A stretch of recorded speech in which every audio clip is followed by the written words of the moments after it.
Heavenly Father, today we put on the full armor to protect us against attack. We put on the belt of truth to protect against lies and deception. We put on the breastplate of righteousness to protect our hearts from the temptations. We put the gospel of peace on our feet to walk in your light, peace, and freedom with the Holy Spirit. We rebuke anxious thoughts. We take up your shield of faith for protection to block and destroy all the darts and threats thrown at us by the enemy. We put on the helmet of salvation to cover our minds and thoughts, reminding us that we are children of a mighty King. We are forgiven, set free, saved by the blood of Jesus. We take up the sword of the Spirit, your living word, that has the power to demolish strongholds and is sharper than any double-edged sword. We come to you, Lord, in prayer daily. In Jesus' mighty name we pray. Amen. Amen. What's up, you guys? Welcome to The Imagination. I'm your host, Emma, and this week you are going to meet someone who immediately caught my attention when she reached out, and after I got to know her, she also captured my heart. Introducing mind control, ritual abuse, and human trafficking survivor, warrior, mother, wife, artist, creative gallery owner, muralist, tattoo studio owner, a literal walking miracle, and my dear friend, Carrie Olaje. I met Carrie through a private message, and my jaw dropped immediately on the floor after I read her words. No matter how long I've been doing these podcasts, I'm still constantly in shock and awe in learning about the things other people have experienced, and Carrie's story was no exception. Born into a multi-generational incest-based family, Carrie's abuse started from birth and was perpetuated by family and close family friends. As she began remembering and recalling her memories as an adult, she realized her life was not what she thought it was and began putting the pieces together of a story that is both equally as horrific as it is inspiring. Because despite all the time, effort, and money kept to keep Carrie locked up in a life of control and obedience, her abusers never anticipated that she would not only awaken to her abuse, but that she would put a stop to it and that it would end with her. Carrie now has a son of her own who is a big part of the why behind her decision to speak out, and one day he will grow up to realize his amazing mother is a real-life hero. This is how we change the world, one circuit breaker at a time. One of the things I love most about Carrie, besides her infectious personality, is her ability to break down hard ideas in ways that are as creative as she is. On today's show, you will get to experience some incredible visuals drawn by Carrie to help express parts of her life that are hard to put into words. I love when guests add visuals to the podcast, and if you are listening from iTunes or Spotify, feel free to open up YouTube or BitChute as well to view the art we will be discussing periodically on the show. Carrie will be going into details of her abuse on this episode, so I'm going to add a trigger warning just in case anyone is sensitive to hearing or seeing graphic details. I'm so excited for you to meet and learn from Carrie, and I'm so honored she is here with us this week. And just a reminder that if you're a survivor or a whistleblower who wants to share your information or story on this podcast, or if you just want to get a hold of me, you can now email me at imagineabetterworld2020@gmail.com. Please send me a briefing on who you are and what you'd like to present. And all my social media links are also in the show notes, and you guys are free to connect with me just in case I'm censored on any of these platforms. My donation links are also in the show notes if you'd like to contribute any donations that go towards helping the funds needed to run this podcast also. So you guys, without further ado, please help me in welcoming this week's guest, voice for the voiceless, fierce mama bear, walking miracle, anti-child abuse advocate, creative and artist, overcomer and survivor, the one, the only, Carrie Olaje. Carrie, thank you so much for being here with me today. Thank you so much, Emma. I am blushing. What an intro, it's hard not to feel empowered after, hearing your life put that way. So thank you. I know I feel like these stories are so horrible, and survivors don't grow up in environments where you're told the strengths that you have, like all your strengths are exploited. And so I think hearing your strengths in a positive way is such a beautiful thing to be able to present, and it's like, those are the things that you should have been hearing all along, and the things that hopefully you'll be hearing, your whole life on from everybody that meets you. So it's an honor to have you here. Your story impacted me so much, and I know it's going to impact everybody that's listening. And your story is so multidimensional. It's a little bit different than a lot of the women that I've had on my show, and I know that you'll be breaking that down. But I'm going to turn it over to you And I'm thinking maybe we go back to the beginning and just as best as we can, work through the information of what we call your crazy life. And get towards the present in a sense. So do some sort of chronological, and we'll just go back to the beginning and talk a little bit about your origins and your family origins. Sounds great. Thanks so much.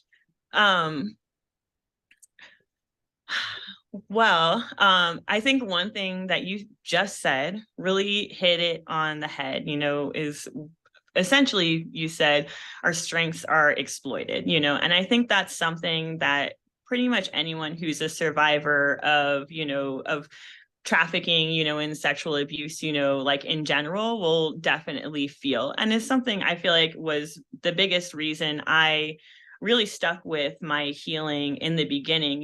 Like a lot of survivors, experience overwhelm when you're dealing with flashbacks and all the answers to the PTSD symptoms you've experienced your whole life, essentially, like start coming in. Usually, for me, it's late 20s, for other people, it's a little bit earlier, other people later, but I mean, it's stuff that you've been avoiding your whole life, so it's something that you really like, and you've been brought up, like you said, in an environment where your strengths are exploited. So for me, I was at the point where I couldn't understand that, like, I was doing a lot of the things that you said, so very like, publicly, things that get me a lot of attention, in the public, big art projects, big tattoo clientele, like all that fun stuff, and to me, it felt empty.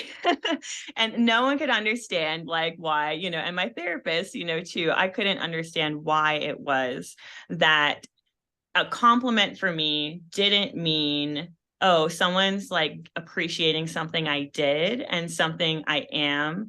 It meant for me, what does this person want to get from me, essentially? So that's one thing I think is the biggest benefit of healing, is that I finally feel like all of my strengths are my own, and that I'm not, working against myself anymore. And that essentially a lot of the things I used to hate myself about, because the things that get you targeted for programs like this, when it comes to not just the trafficking, but when it comes to more like MK Ultra style programs and everything, it's always because of your strengths, that essentially get you chosen for more abuse, so, so it's a part of why I'm here, it's taking your power back, like finally, to just share all the things you were never supposed to, and really talk about what it is to survive the things you're not supposed to, Yes, and those are lessons that are so invaluable just in general to learn, because let's just say you wanted to start a business, right? I feel like that gets so much attention in the world as being hard, and people who start a business get so much, notoriety in society, and they get platforms, and they're the people, everybody's fawning over. And it's like, but wait, like, they chose to do that, first of all. And second of all, there's templates to follow. Like, business isn't something new, right? But like, I think anybody could find a formula, and like, if they stuck to it and, follow the footsteps of other people, they could be successful too, right? But yeah, we're not taught how to deal with an obstacle that comes in the way of where we're going, and that's inevitable no matter what we're doing, whether it is something like starting a business or just living life as a human, and so we can study all we want, like how to get from here to there and follow all these people, but it's like our success is going to depend upon how we deal with the roadblocks and the obstacles and the snowballs that are shooting our way that we got to push back up the hill, right? And that's what I think right. survivors really bring to the table, is you guys help us navigate the world that we live in, because it is unpredictable, it is traumatizing, it is full of all these abuses being thrown at us, whether invisible or things that we can see with our own eyes, whether it's generational, and we're not taught that. There's not many people out there, taking a stand and helping society understand how trauma affects us, how to get through it, and how to be able to navigate the uncertainty of life, not the things that we can memorize and recite and take a test for, but like real life stuff, and Yeah. you all do it with such a place of love. You've discovered so much emotionally from breaking down all those layers. And I think you in particular, like you're very eloquent with helping explain those different layers, what and the emotional part of it and the physical part of it, and like just the how they intermingle with each other. And I'm excited for people to get to learn those different lessons from you. Thank you. Thank you. I really appreciate it. To me, like I've had a lot of, people, therapists, or different be like, you've healed so fast, or I've been in AA for like 11 years. You got sober so quickly, and everything. And I was like, I feel like everything I've done, I've been forced into, because the alternative was like, nothing essentially, so it's like, for me, it's like the healing, everything, the amount of time and work, that goes into like, exploring like the toughest topics and subjects, and experiences you never wanted to think about ever again. You know what I mean? Like it's all worth it, and that's really like why, multiple reasons. I'll just quickly go over that, multiple reasons that I'm here today, is one, to help inspire survivors, like many of the survivors on your show have inspired me, but in addition to that, it's, once you come to a point in your healing where, that anger gets bigger than the fear, essentially, to me, I just couldn't really like sleep with myself anymore, like knowing, essentially just knowing like how big the trafficking problem was, and knowing how big that industry was when I was a kid, and knowing that nothing had really changed, and just like the number of victims that I personally saw that had it, as bad as we're going to go into what I went through, that had it worse than me because, they didn't make it out alive, or they disappeared into a black hole, and that's the thing that really pisses me off at this point, is just knowing that like the only ones that know these children's, these animals, these, like all these victims' experiences, the only ones that know them are the abusers and the perpetrators, and those people think about it and they get off on it. They don't honor their memory at all, and that's the thing for me that is just knowing that I'm at a place where I've been healing, for 7 years with trauma therapy, and I feel very lucky and very grateful to have such like a successful, life, from a professional and like, a home standpoint. I have beautiful family. Like it's just really like, I mean, more than I could have ever dreamed about, but it's knowing, but just in my gut, just like I can't stand the fact knowing that there are still kids in that situation, and that they're going to be years until they'll be out of it, and even have the chance to heal, so for me, it at a certain point, it's very difficult to do this, for sure. Like you mentioned, we're going to be talking about the most disgusting, humiliating, like evil acts that human beings can perpetrate on each other, when it comes down to it, like the worst shit. But it really, like I said, can't compare to like, someone still going through that, or, like I said, people that had it worse off than I did, and that's why, really, that's why we're here, is because I feel, I feel the need to add my voice to all the ones that you've had that have both helped me, empower me to heal and speak out about the experiences I went through, but then also to, eventually the weight of our voices, is going to create some sort of change, eventually it's going to happen. And I have a hunch sooner versus later, so, yeah, I mean, Beautiful. yes, I'm gonna grab a quick drink and then, if you have any It's questions, and then I'll just kind of get right into it. I'll kind of just get into like my history, I guess. Yeah, absolutely. I just wanted to say that I'm noticing more people are reaching out to me, and I know I've been around a little bit longer. I don't have a big platform, but I was beating on people's doors in the beginning, and now I have people, in my email and all my inboxes on all different social media. And it's like, it is amazing just seeing, you know, torch bearers coming forth with a torch and people behind them in the darkness seeing it in the distance and, you know, coming up and grabbing it from them. And it's like, you saw the light in your darkness and, you know, found people that helped put your story together and found things that motivated you as, you know, as a survivor and as a mother and an overcomer. And now you get to pass that torch on to everybody listening to you. And I think that's such a beautiful full circle that you're completing here. Thank you. So now we're about to go to the dark stuff. Like, it's always such a big leap to make, you know, when we go from like, you know, like focusing on the positive, the healing and all that stuff to why, you know, what got us here to begin with, you know. Yes. So, you know, when it comes to the abuse and everything, I kind of have to start essentially before my birth and just kind of really explain who my parents were.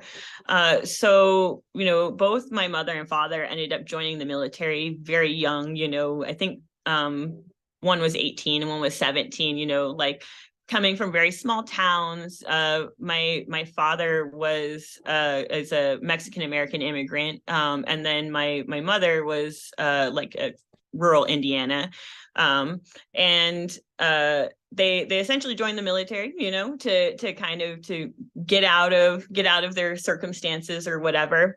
But my dad essentially has always had a history of being a psychopath. So we can mince terms here. You know, we have psychopaths, we have sociopaths, and we have malignant narcissists. You know, when it comes down to it, you know, the psychopaths and the sociopaths are going to be the ones that are perpetrating, you know, really horrible crimes, and are not going to have any empathy that prevents them from holding back from that. You know, they are going to take advantage of any situation they can. And the unfortunate thing is that my dad kind of like, you know, a lot of people with antisocial personality disorder was, you know, what they consider like a complex one versus a simple one. You know, a simple one ends up in jail after a few crimes. Complex, you know, they're like, you know, your Gacy's and everyone who, you know, everyone's like, they were a pillar of the community, you know, so charming, so funny, so intelligent, yada, yada, yada, you know, so all that stuff, you know, that was my dad, you know, and he found in my mom essentially, you know, the perfect victim, you know, someone else who had also been abused generationally, you know, and was, you know, essentially like ready to be manipulated by a psychopath. So the story, you know, for me, like, you know, that kind of really sets it up, you know, for, you know, kind of letting people know that that is one thing, like we had mentioned, there are some things that I am grateful, you know, for, that I'm a little bit different with other survivors, is that I do have a very loving and supportive mom. You know, she was incredibly brainwashed by my dad for about like 8 years before I was born, you know, so between him and then essentially the system of friends and, you know, a somewhat institutional and organized system of trafficking and child abuse, you know, like it was, there's a lot of ways that it was hidden from her, essentially. So I am very lucky to say that she's in my corner, you know, and really like, you know, fighting the fight with me when it comes to healing, you know, and justice and all of the above, essentially. But what ended up happening, you know, is very similar to like a lot of people, like, is that my dad, at some point early on in his military career, you know, got hooked up with other pedophiles. You know, my dad's a pedophile. He has a history of abusing essentially before I was born, you know, almost a decade. You know, I'm aware of like instances and stuff. It's something that he's always been. And if you are aware of like the porn that he was into by the time I was around, it's something that, you know, it's not something they just start off on, essentially, which was snuff porn. And that's something that, you know, I unfortunately am like incredibly familiar with, because it was something that was a particular favorite, of my dad. He would abuse me a lot. That's a lot of really common memories, by incest by my dad, is, growing up, a lot of opportunities that he could find where my mom or brother were away from the house, it would be, finding essentially a film, and abusing me, while watching a film that's like someone being, often like a child, being tortured or killed, in various ways. Like, and, and that's where the anger really comes in, is not just to know that, that these things happened, but just to know that like someone could enjoy watching it over and over again, while abusing their own kid, like, and that's the kind of evil that most people choose to like turn away from, or just like want to believe it doesn't exist, because it's like so different than their dad, it's like how they would be around their kids, how could that even happen, but that's, that's a psychopath, their wiring is different, I believe that once the wiring is that different, there's a spiritual component to it too, like, and that really when it comes down to it, anything that makes a normal human being happy, like the opposite is what makes them happy. So when it comes down to it, that's, the more power they can exert, and the more like suffering and pain, which is evidence of the power they're exerting, that they can witness, the happier, the more they get off, that's their addiction, So yeah, so this is the kind of guy that essentially found my mom. I have I have a hunch, that he was just looking for like for a willing victim, essentially, that he knew he would be able to like, to do essentially whatever he wanted. He was always having affairs, often like, like men and women and couples possibly, and stuff like that. It was the side of his life that my mom did know a little bit about, essentially, was essentially like the adultery and everything like that. But it also did set things up to where, when first child came along, myself, little girl, I was essentially like a victim, like there and waiting. So with them, they were stationed, both of them military, medical field, were stationed all over the US. Went to Germany for a little bit prior to being stationed in Washington, D.C., where I was born at Washington, or at Walter Reed Medical, which, a lot of people have, mentioned before as having, very shady history and everything. But, around this time, essentially, he was, I don't know how else to say it. He was brushing shoulders around the time of my birth, a few years, a couple of years before, and after, while they were stationed there, with a lot of like the high ups and big wigs, I guess, is what I would say. There was a lot of like high up military officials that he was hanging out with, and I have a hunch that that's where he essentially met the person that, I guess, a lot of the abuse that I went through during my life was essentially geared to create,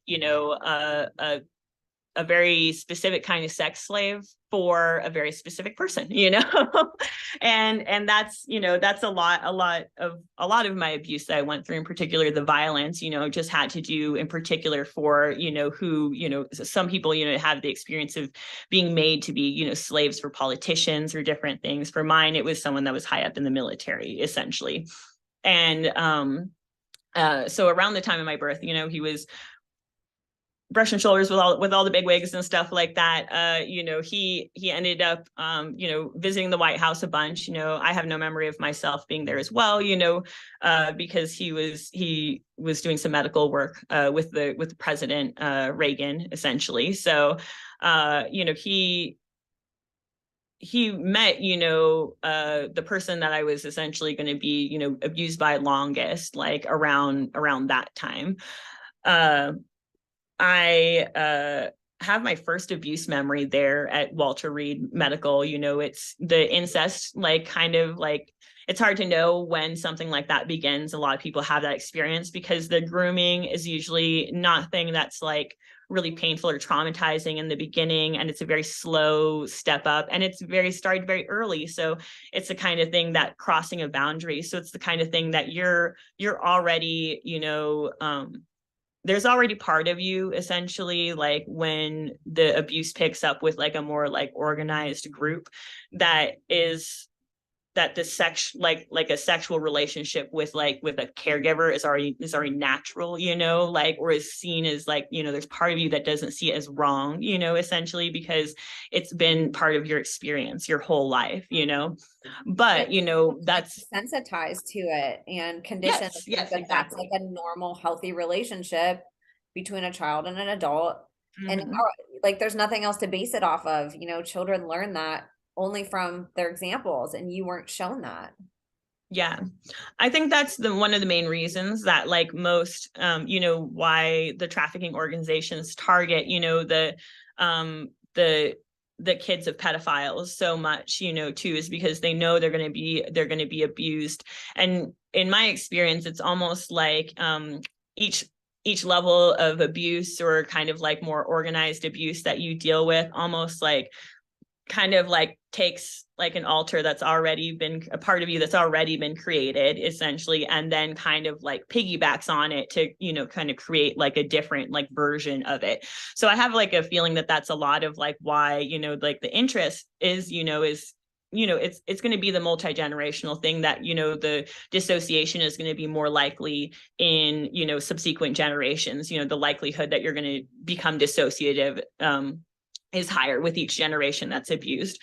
But in addition to that, you're going to have, like from birth, and sometimes, pre-birth, like abuse that is essentially, kind of like laying the groundwork, for like later on a more like, organized or structured, kind of like, I don't know, path to take, the dissociation and everything. That's really, I think a lot of why like that, the memory for me, like my first memory at Walter Reed, I was probably around 2.5, like really stuck out, for me, because it was the first time I was abused by someone other than my dad, and it was a real betrayal memory, like essentially being in a doctor's office, and, being abused by a doctor, who was essentially, my dad was sitting in the corner, and he was essentially explaining to my dad how to like take the abuse to the next level but then kind of like both grooming, but then also like being able to like do more abuse without like as much damage, essentially, because like I said, a lot of my stuff, and I think it was because I was like promised to someone that was a lot higher up, like that there was always like, like limits, it felt like, to both because they're keeping my mom in the dark, but like I said, who I was promised to, he was fairly possessive. It seemed like there was always like limits to like certain things that could be done to me. That being said, like it's like you'll find it's like some of the worst shit, you know what I mean? But it's like it was very early on impressed upon me and other kids that were trafficked, that there were different levels of slaves, essentially, and that if you didn't want to be the throwaway kind, essentially. You always, and that was a lot of the trauma programming, a lot of what it reinforces, into especially when you're in a place where they're forcing you to perpetrate or something. That's the goal, and I think that's also part of why I was targeted for, my particular abuser, is just because of, the psychopathic father and stuff like that, that it's like that a lot of times that is the hopes, I think, with the groomers, is that you're both going to have, your child prostitutes, and then hopefully future, people that will still, make money for the organization. But then it's like you also want always to be grooming more abusers, essentially. And that was a lot of my abuse was stuff that was geared towards trying to create in me something that was more like my my piece of shit father. So yeah. Yeah, and that is, a huge part of it is trying to instill that psychopathic behavior in an innocent child that doesn't know that. Normalize it. Yes. You're right. It's like they don't get comfort, they don't get loved the same way as, kids grow up with parents that aren't involved with these things. And it's like it takes away the child's, innocence. And I know Yeah. that sounds cliche, but like it's literally taking away their purity, their innocence.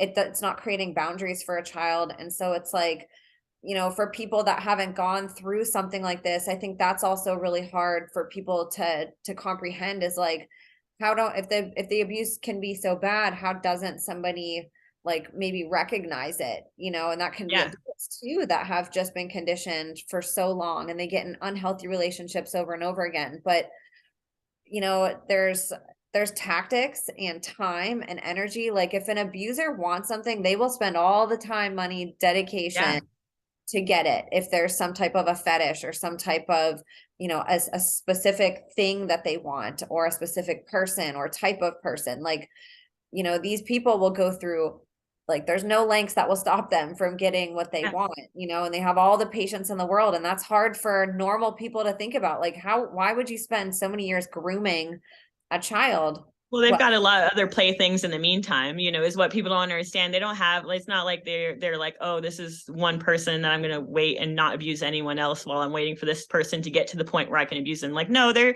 abusing as many people as they can in the meantime. It's like it's this constant stream, of victims for them. 100%, yes.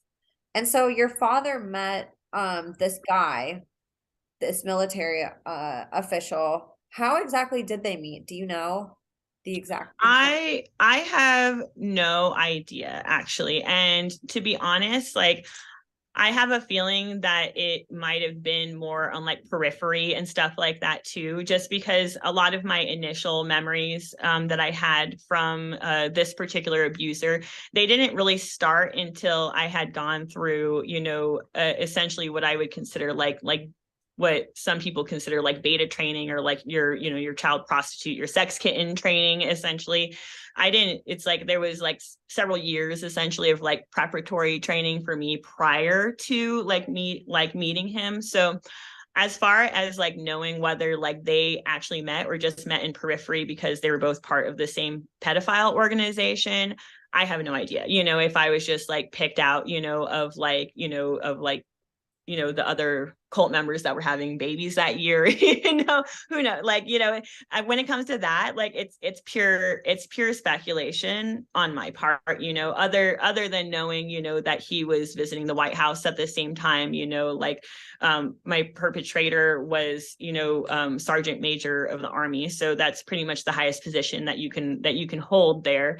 But a lot of my initial memories, like I had been saying, was that my beta trainer, the second trainer that I went to after leaving Washington, D.C. and moving to Texas, he did a lot of like the interaction initially. So it was almost like my dad wasn't good enough essentially to interact with the guy that I had been promised for. So I mean, on a certain level, like I do enjoy that, because for most of like my dad's stuff, other than like you said, it's just pure gratification of his own, will and desires and stuff like that, is in regards to that is him stroking his ego, which is pretty much, like if I were to look at most of my abuse from why it occurred from my dad's end, other than, like I said, the sexual gratification for his psychopathic needs, like it was really about like I was just like an opportunity, any instance he could use to like brush shoulders with someone like more powerful and then vicariously feel like powerful because of it. Like that was like my whole childhood basically. He always needed to feel more important essentially, and a lot of it, even from my birth, like I said, it seemed like it was, even what he did have was more based off of the fact that he was allowing a lot of people to like sexually use his daughter, more than it was based off of, his stuff. He did, when he was working with Reagan, it was because of his like skills with like, his particular field. But another thing that I enjoy is that, he was always pissed off during my childhood that that they never mentioned him. His higher up essentially got recognition by name. So Another thing that, like, we take our little wins where we can get them, because when we're dealing with psychopaths like this, everyone like looks at them and is like, oh, they're like one of the best people in the family, and they have all their stuff together, and they're just so nice, and they go to church every Sunday, so how could they do these things, and it's like, yeah, that's the point. They do these things so that they can they do all these good things so that they can create a facade to do all these bad things behind, and then create this plausible deniability and everything, which is what I experienced when I came out about my abuse, about like just the incest, even about like my dad and my uncle both, who had abused me. Yeah. So one thing I wanted to mention a little bit, I guess, just because I brought it up already, is just so that people can understand, just a survivor's perspective on the dissociation and like the alters or parts and the splitting and stuff like that. I just think you do an excellent job at breaking this down. So thank you so much for talking about it. This is one of the hardest things, I think, for people on the other end to just grasp. You can hear it and comprehend it, but when you had told me what you're going to share on the phone recently, it clicked a lot of things in my mind, and I know it's going to do that to people listening. So go ahead, girl. Awesome. Thank you. Yeah, so that's the one thing that I like to clarify with people, and I think it's helpful to survivors as well, as in addition to people that don't personally have the experience of being really traumatized and then having dissociative parts to themselves, and that's just basically that, from my understanding, that really helped me was that nowadays, like, the understanding is gotten a lot further away from that kind of like multi-personality disorder, Hollywood style, I was going to say like one person that goes through some overwhelming event and then they just like, boo, just split into a million pieces or something, like that's a lot of times how people interpret it, is that you have one thing that's whole that has become multiple. On a certain level, that's true, but on a certain level, it's really not, because how the understanding is nowadays is that, dissociation more than anything else is a developmental disorder. And it's because of, having like inconsistent and abusive, severely abusive like caregivers. So we all start off as, infants that have multiple personality states. We have one for, I'm hungry, I'm sad, I'm tired, the infant can go like instantly from one to another, and and completely forget the last thing, essentially. So essentially, like, how it was explained to me by by therapists and stuff, is that we all start off multiple, and it's our so we're multiple, and we have like our consistent caregiver that by responding to our needs consistently kind of helps us, learn how to shift from one thing to another, and then we kind of slowly, as we develop and get older, we merge these all into like a cohesive personality, basically. So if we're still in the developmental phase, and all of a sudden, like sometimes we'll have, a very inconsistent like environment or caregiver or something, we'll go from having our needs met, as infants, toddlers, babies, or whatever, to all of a sudden a caregiver that you have to rely on your needs for is dangerous and you have to run away from, so you have that like that mixed feeling. So what ends up happening, is that caregiver turning from a trusted person to someone who's essentially hurting you, betraying you, is like you're afraid for your life with. That essentially creates a dissociative split, because for a normal child, like, they would never be able to continue to develop normally in a house if they were constantly aware that that person could turn at any moment. It's that child would just not survive or would become psychotic, essentially. Dissociation is like a step. It was essentially what prevents us, as survivors, from becoming a psychotic, is our dissociative disorder. So what ends up happening is, there will be most of you will not be conscious of the overwhelming event, and a small part of you will be. And that little part of you will essentially be, almost like born in that moment of trauma. In that moment of overwhelming trauma, it's going to be switched from your normal state to this new state, basically. And in that new state, that moment is your birth. So whatever traumatic event is happening, that is your whole world. And then once that traumatic event is over and things are normal, it's almost like it's like a little compartment. And that's why I like using parts most of the time, because it feels like a shorthand for me of compartment. It's like it's little compartmentalized parts of ourself, that have just like been shut off, from the rest of our consciousness. And and for that little part, and that's why the trauma, that's why the PTSD, and that's all the triggers and everything for that little part, it was born in that moment. That's its whole reality, is abuse, and then it's over, and you'll get sometimes what people consider fragments, which is sometimes like individual instances of abuse, and like you'll have like little kind of PTSD things that you deal with, and then you'll also deal with, what I consider, like parts or alters, which are in how I understand it, is essentially when the particular abuse that created this compartment is repeated, that same compartment is opened up in your brain to like handle the abuse a second time or a third time or a fourth time or a fifth time. And in a lot of times, that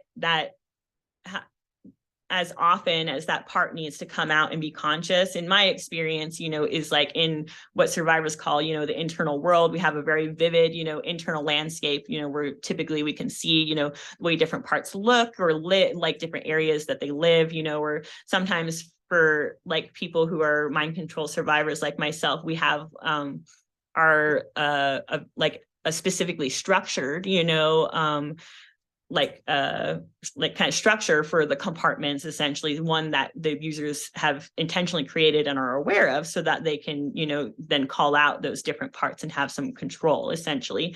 But regardless, any part we're talking about is just like a little is essentially just a traumatized child, is like how I like to say it, and the traumatized children, that parts of yourself that have been re-abused, and come out to deal with a particular abuse. For example, I would have one part, to come out to deal with just abuse with my father. And then another part that would come out to deal with like a trafficking situation where it's like, I would be, expected to sexually service multiple men at a time or something like that. Like there's different, different parts that have different roles. And it usually, to me, on how I understand it, depends on the trauma, is like, because that's the whole reason they're created, is to hold that trauma, but then also to like, when that trauma is forced upon us again, to then come out to handle it, and then hold it some more, basically.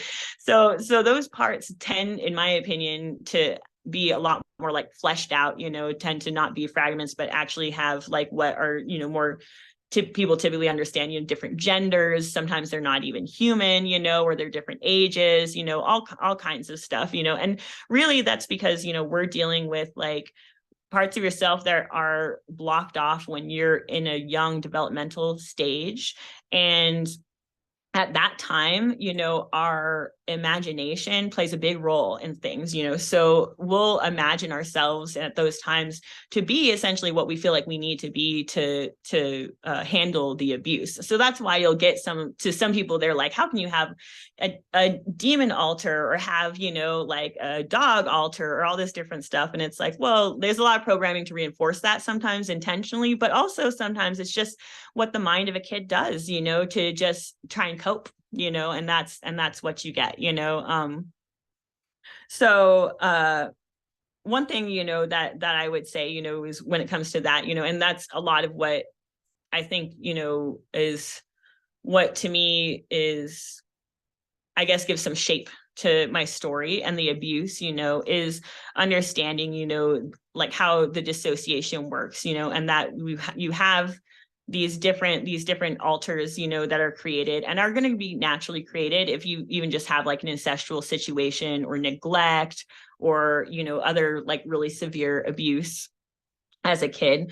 And then you're going to have what some people consider, not just DID, but DDNOS, which is where a DID system is essentially picked up by abusers that have knowledge of the developmental ages and when to do different abuses and what abuses to do to intentionally create these parts, at different times of their lives, so that there can be some control by the abusers on what parts they call out for different skills, but then also most of it is about this never happening. No, most of it is about silence, secrecy. So you have these backup systems, and a lot of times with DDNOS, which is this more controlled and structured version of DID, you have backup systems on top of backup systems of different parts that have been created through trauma, through different abuse events that are, all about creating an internal system of intimidation and, essentially reinforcing all of their messaging and everything. So that was very much my experience, is that, I started off, in my original place of birth, with like a very, standard DID structure, with like, a few splits to deal with like my normal family life, which was most of my life, and then, parts to deal with my dad when he was sexually abusive, or at that point, someone else when they're sexually abusive, essentially. So once we moved to Texas, they were both in the military and got stationed there, all hell broke loose. And I met, what essentially I tend to call like the beta trainer. He was always seen as just like a friend of my dad, a family friend of my dad, also a military medical field. But he had a daughter that was a couple of years older than me, who had been essentially being groomed as a child prostitute long before I had gotten there. And when I got there, I essentially was handed over to him, sometimes abused by both my dad and this guy. And sometimes it was just him, essentially. But he essentially is the one that took the abuse from being something that was just kind of like random and incidental, to my dad's urges, into something that felt like it was very systematized, almost like I was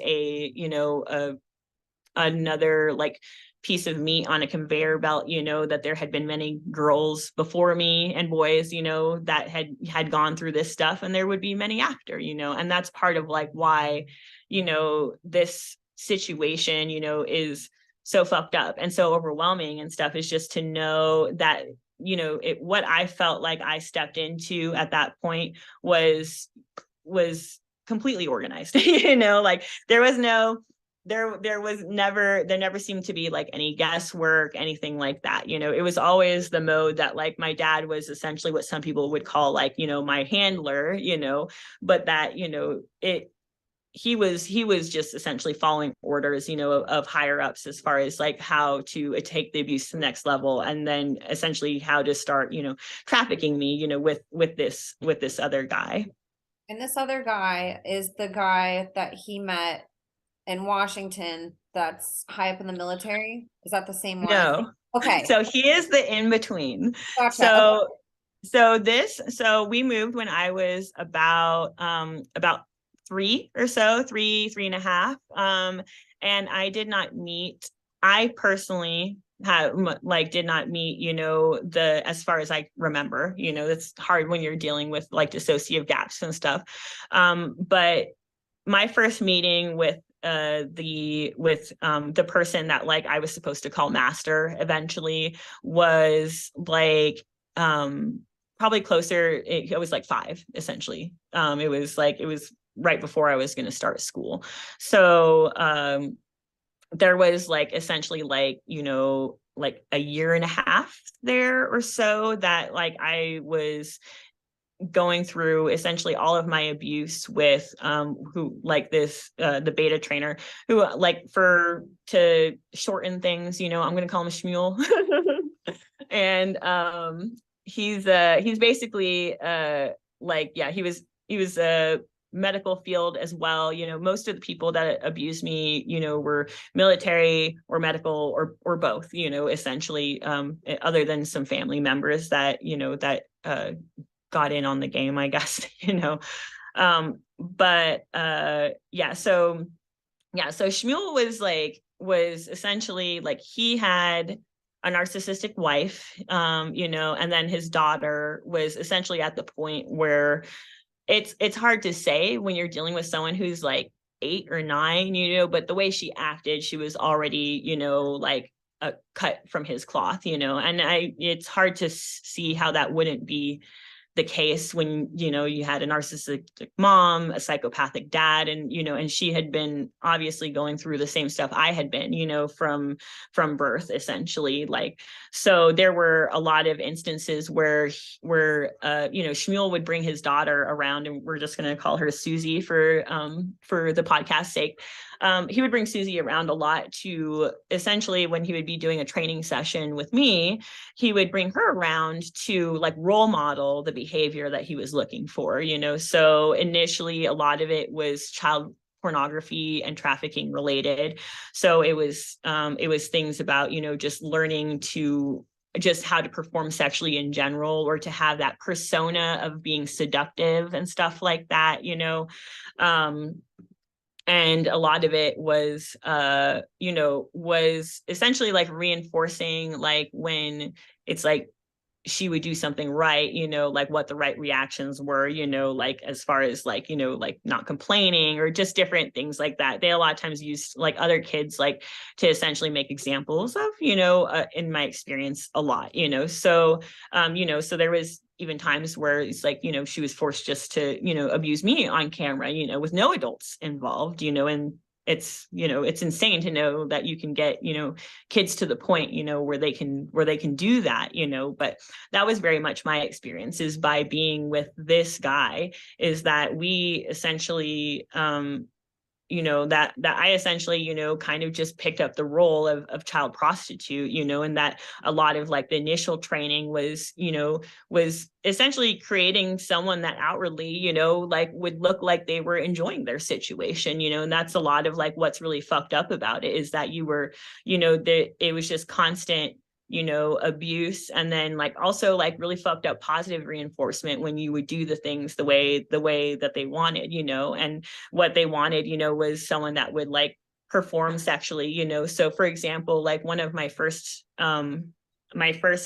memories of the blackmail machine essentially was being taken to an apartment that I had been abused in multiple times, trafficking wise, and there being Shmuel there waiting, and then 3 other like young military guys, they're probably like, like 18, 19 or something like that, and it essentially being, at that point, like it was like there was like a big show, when things like, especially if things were going to be like filmed or something, that like, like on like, props or looks of stuff, so being dressed up in like a ridiculously frilly like pink dress and everything, and like, and all this different, different stuff about being like, like a party for me and everything like that. And then it like almost like, just like any pornography, kind of progressing, to the abuse part of things, and it was, for that, essentially like being forced to like orally rape, like 3 different guys essentially, and a lot of it, I think too, is like, it's both training for me, it's like, that's the thing, like when it comes to like the trauma stuff, like that's part of it, is you're just, they're going to be putting you through a lot, just to like reinforce like, the trauma and the dissociation.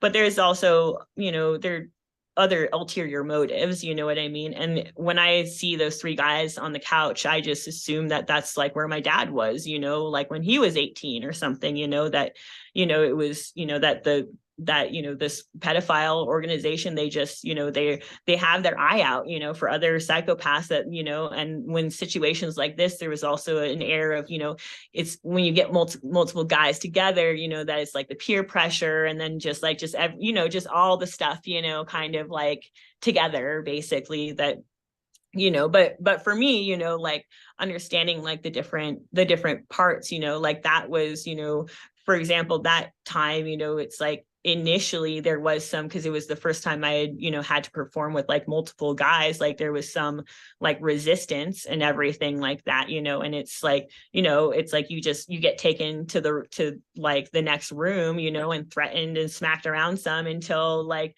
and then like, and also kind of like triggered, too, basically, because it was the sexual part based on my dad, that they needed to call out. So it's like, it was my dad essentially putting me in a situation that was triggering that part, to come out, until there was like a certain level of like, there was an understanding, there was a switch and agreement there on how I was going to behave, but I mean, that part in particular, like, it's like, was trained to like not have a gag reflex or something like that, for example, and that was like part of, just like part of all of it, so it's like knowing that it's like you're saying, it's like that they'll have to like, that they'll go through so much shit just to like make, what I mean? It's like, you could just go into the bathroom and jack off. Like, why all of this just to make, the perfect sex slave, well, it's fucked up. Like, it's really crazy.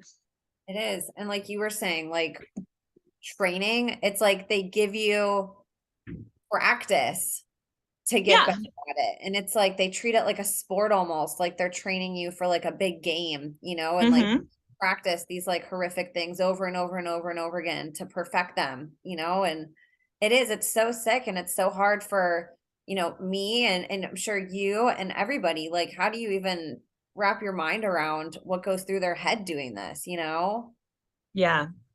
Yeah. And that's like really where I keep coming back to like what you said in the beginning, like, their strengths are exploited, and that's like, that's really, that's really what it is, like, and it is really crazy just to know how much, I don't know how much they'll go through. The thing is, though, too, is really understanding that there's more benefit, than just creating the sex slaves. It is the money side of things that people just have to understand, it's like drugs, arms, all that stuff you can only sell once, but kids you can sell over, and humans, you can sell over and over and over again. So why that wouldn't be the main thing to fund black market things to me, like why that's so hard for people to wrap their heads around, to me is just like why, it's like, when you're dealing with psychopaths that have zero empathy, they'll do this with their own, with literally their own kids. Like what holds them back from doing anything really, so, and that's hard for people to really understand if they've never been around someone like that in their life. I bet you they have, but they haven't been aware of it, but if they've never been abused by someone like that, in their life, it's pretty crazy, yeah, so actually, like I and in regards to the trauma kind of stuff, like that's one thing I did kind of skip over if we want to bring up the paintings, actually. So for the Texas ritual, because actually I started getting into the trafficking side of things, but actually my first like big experience was really a trafficking instance where I was brought to like a hunting lodge outside of the town we lived in Texas, and it was fairly far outside, kind of like hilly type country and everything like that, a little bit of like foresty type stuff around it. But essentially it was one of my early my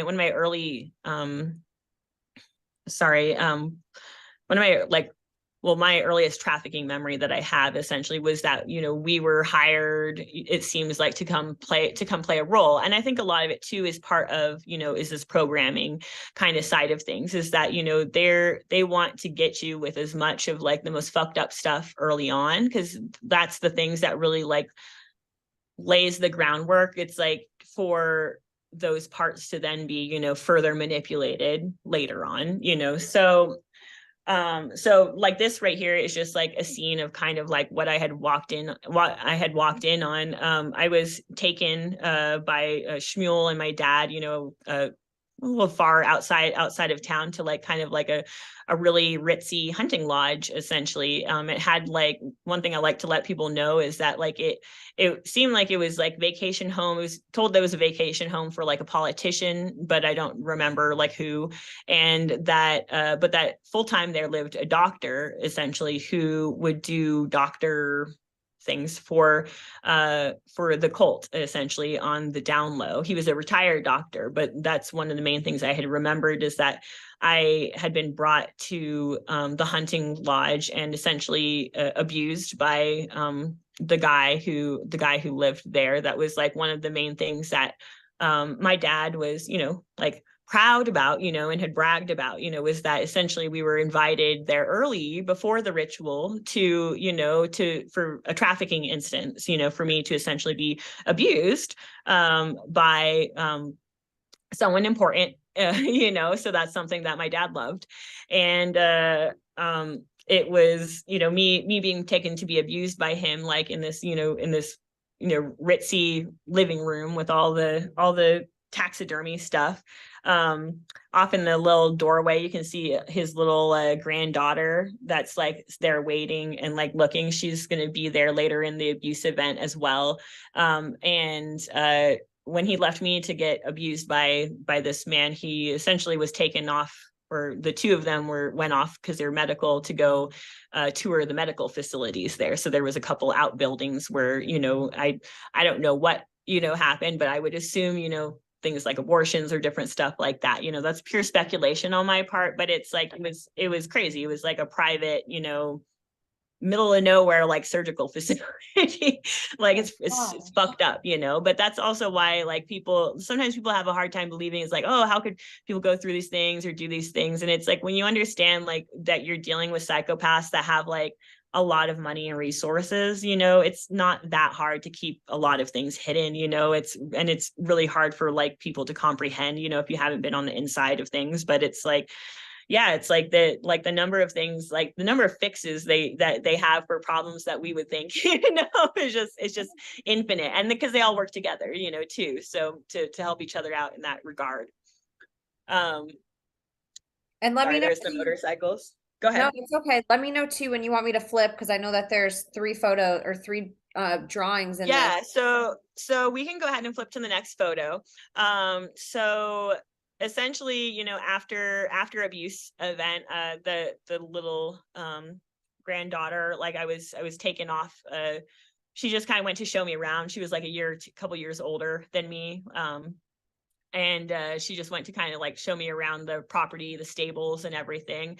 And then like early on, essentially, like, because the whole time we were out at the lodge, there was really no one there other than myself, my dad, and the people that seemed like they lived there. But it was essentially being brought, and this is kind of like why I wanted to go over this with people, is just to kind of like set the scene some, so that people understand, like how much goes into these fucked up things, that happen, and really like how widespread this has to be. Because it's like, I mean, these are like I joke when I call them catered events, but it's like when you think about the amount of like prep work that has to happen for all of these things, and this like ritual space, and woods, which what we're looking at here is essentially, like in the surrounding woods of the place, is that this is an area where they had rituals often, a lot of times, like permanently, maybe like for a long time, because there were like, set paths and clearings and stuff like that. So where we're at now is essentially looking at that there were a couple older women that were related to the man of the house, that were cult related in black robes, that essentially took us, me and two other kids that had arrived. One of them was the little girl that had been showing me around, and then the other one, his name is Simon. That was the first time that I met him as well. I would be going to school with him later on, and he would also be part of like the mind control program and everything later on. But he also had pedophile dad who abused him and everything. So it was essentially us being taken by these two women in black robes. It was still daylight, off down like, a very large, path in the woods. And there was kind of these side paths, and some of them would lead to, clearings essentially. And we were brought to a clearing to essentially get ready. They like someone came and brought us like a chest, with the robes in it for me and the other two kids essentially. And, it was us, being told to get dressed, and to keep fairly quiet, but we were still allowed to, like, that's us there just playing sword fight with our with our sticks, pretty much, because we're kids, and we were just pretty much like killing time, essentially, like we didn't really know, none of us knew, I don't think, except for the little girl that's like sitting off to the side, because like she, like I said, was like related to the cult, so I'm pretty sure she was aware, of like what was going to be going on. She like wasn't running around and having fun, and like with myself and Simon. So and that is a fake name, just so you don't have to change that one for him as well. Totally. But essentially, we spent a lot of time, just killing until night fell, and then it's like once it did, off in the upper right hand corner, that's kind of what you see there, is like people in like black robes that we saw off down the path, on the main path, that had been essentially like filtering through to go to the ritual space, basically. The person on the last one was like a person in a wheelchair, actually, that I remembered like being like in row. Like, it's almost absurd, to think of like, someone that's like in black robes and then in a wheelchair, but that's part of the, that's what I'm dealing with, so essentially, ritual space, gets set up, darkness falls, torches lit and everything. And then we're brought from our clearing to another one where essentially the dads had all been getting ready, and it was kind of same situation where like the little girl's dad was like very somber and not excited, seeming, but like my dad and Simon's dad were, it was like they were at a party, and they were all dressed, they had all been dressed, in robes as well. Theirs were white though. But yeah, it was basically like they were, they were joking, like it was like it was a good old time and everything. And then later on we were led down the path, so it was essentially 3 fathers, 3 children, that were all like around like, like between the ages of like 4 and 6, essentially. And we were brought to the brought to like the main clearing. And that's like one thing that I like to like point out to people is, it had all the typical stuff, people standing around to watch in black robes, a bonfire in the middle. If you want to go ahead and switch the next thing, that's kind of, I think that's the last one. Yeah, there we go. A big bonfire, the altar in the middle. And that's one thing I like to let people know is like this altar, it's like, it was made by someone, a stone, who makes gravestones or something. Like the amount of money and time that went into this big ass like altar, it wasn't going anywhere. So to me, it's all these little details to me that are just like indicative that this is like a big problem, and it has been a problem for a while, and it probably hasn't like gone away anytime soon. It's like these are very like set up spaces and used more than once. So the one thing I forgot to point out from the previous one, but you don't have to go back, was just that, that one of the women, had been holding her left hand corner, the older one had been holding a baby essentially the whole time. So this ritual was going to include sacrifice. So that's why we gave the trigger warning, is that when it comes to the ritual type stuff, it involves a lot of really fucked up stuff. And if it's too much for someone, for where they're at in their healing, it's not a problem to like, like I've done that many times, to be like, I'll come back to this at another time. So I'll just say that. But essentially, like everyone was given roles, the little girl, had to sacrifice on the altar a chicken, essentially. Like everyone, it was the same situation where the knife is put in the little kid's hand, and there's words and chanting and stuff. But the father is obviously the one that has their hands over it and control over the knife, for all of these instances and everything. So for this one, is the little girl was there, to essentially sacrifice, the chicken. The Simon and his father were there to sacrifice the goat. And then myself and my dad were there, and that was part of like what he had always like found special and bragged about, was that we were chosen for like, like the like most special spot, which was to essentially be the one to sacrifice the baby. And that's a lot of why I'm, like I said, like I'm here doing this, is because knowing, like, as hard as I had it, there's a lot of innocents out there that have had it a lot worse. And with this in particular, is that, like, it, as bad as my trauma is being up close and personal for this, it's just like, I mean, how can you not, like, your heart not break, when you think about, like, just a little innocent being, like, going through something like this, but essentially, like, he castrated him, and then cut open his stomach, so disemboweled him, and then stabbed him in the heart before pushing him, off the altar and into the fire. That's what they had done with each thing. Sorry, with each victim. And so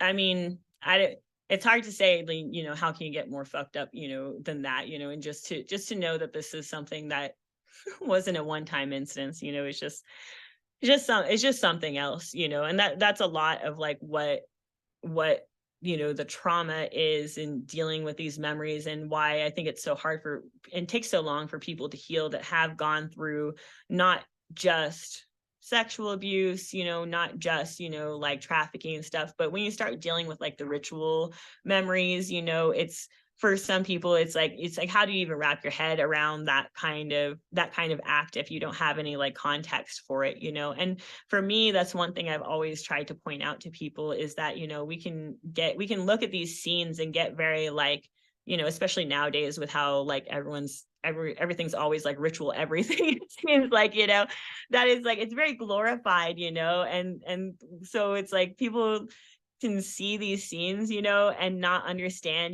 that there was actual suffering, that went on and everything. Like, I don't know. It's something that, like, if, like I said, if you haven't been there and partied to it, it's hard to believe that it exists, really, but it's something that, like, I don't like to, like, get specific about, like, what cult they were part of, because, to be honest, I don't know.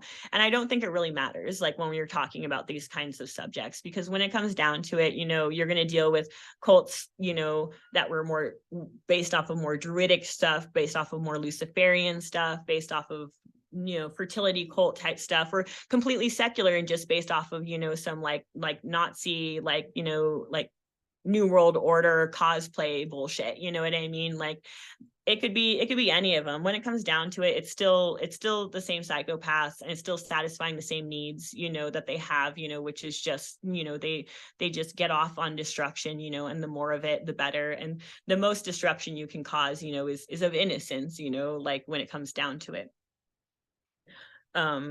So I'm going to take a quick pause for water. Do you have any questions for me at this point? Well, I just want to comment and say, first of all, thank you for sharing that and for sharing these graphics that you made. It adds a different dynamic, I think, than just hearing it. And it's like the way that you painted it, it's like you can almost see it through a child's eye. It's like the details are kind of blurred out, like how a child wouldn't be able to put context to what they see. Mm-hmm. You see the colors and you kind of see, you can make out what everything is, but you can't see the eyes, you can't see exactly what's in the fire, but you can just feel this, like, dark energy, and just, not having the context to what you're seeing, besides just how crazy it does look. And you're so right Yeah. about that. There is such a disconnect with society. And I think also, to piggyback off some of the things that you said that contribute to it, horror films in general are a whole genre of movie. Like, people will go make a horror film number one at the box office and watch it for entertainment, not understanding that it's not fiction, that just because the movie Yeah. labels it as fiction, it's literally created off the ideas that these people do in real life, you know, and it's like they desensitize society to even like look at those things because of the whole, you know, neuro-linguistic part of it, where we're told that this stuff is fiction and it's beat into our mind from the time that we're little. You know, it's given an R rating. So it's like you kind of get excited to see R-rated stuff as a kid. It's like the kid version of turning 21 whenever you can watch a scary movie at age 13, you know, or whatever age it is. And, you know, it's really sad that people look the other way with this, because it is happening all over every country, every community, every city, every town, every state, you know, everywhere. And people have no idea because of how they've been desensitized to it, how it's been normalized in a fictional standpoint, and how anybody who tries to say it's true, they're just gaslit. You know, there's credibility given to this, and it's just absolutely heartbreaking, you know, and to just think about children going through this, and, you know, the fact that even describing it as a party, like it makes me want to, like, it makes me want to gag, you know, thinking, I think you mentioned they have like Every cocktail, one of these rituals I've been part of have always been combined with a party for sure.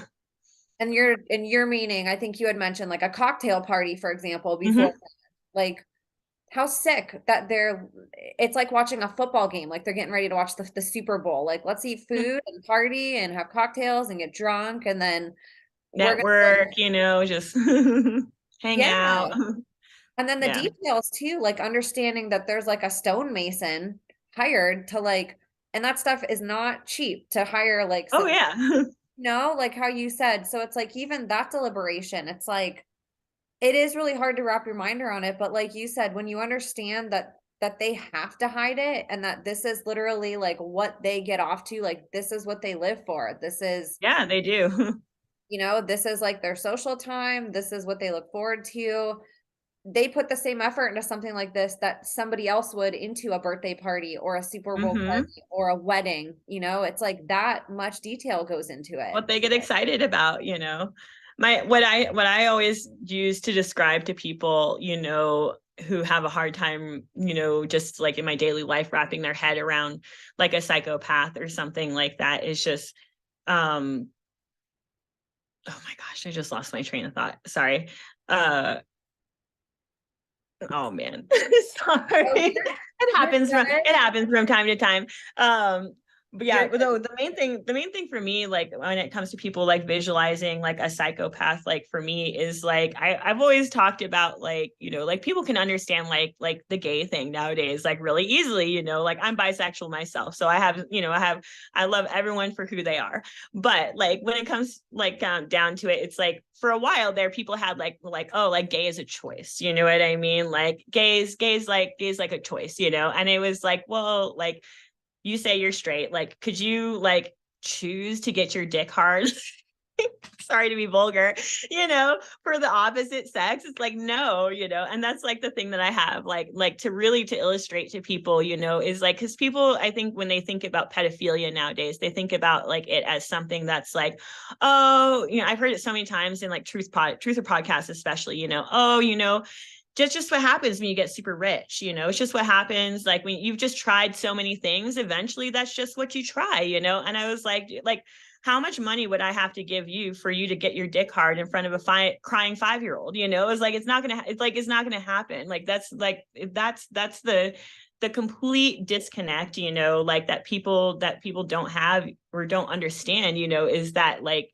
that there's, you know, it's a level of understanding they're never going to have and they should be glad that they're never going to have that level, you know.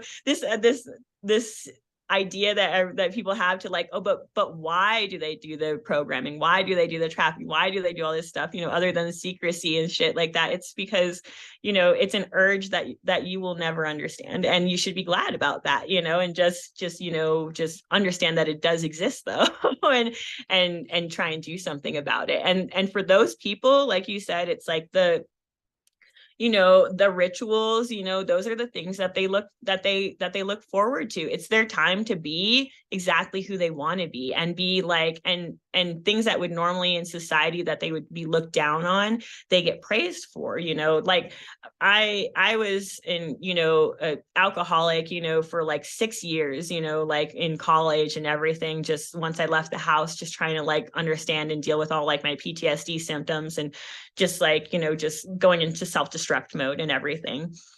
And when it comes down to it, like when I was in my alcoholic phase, do you think I wanted to hang around sober people? Fuck no.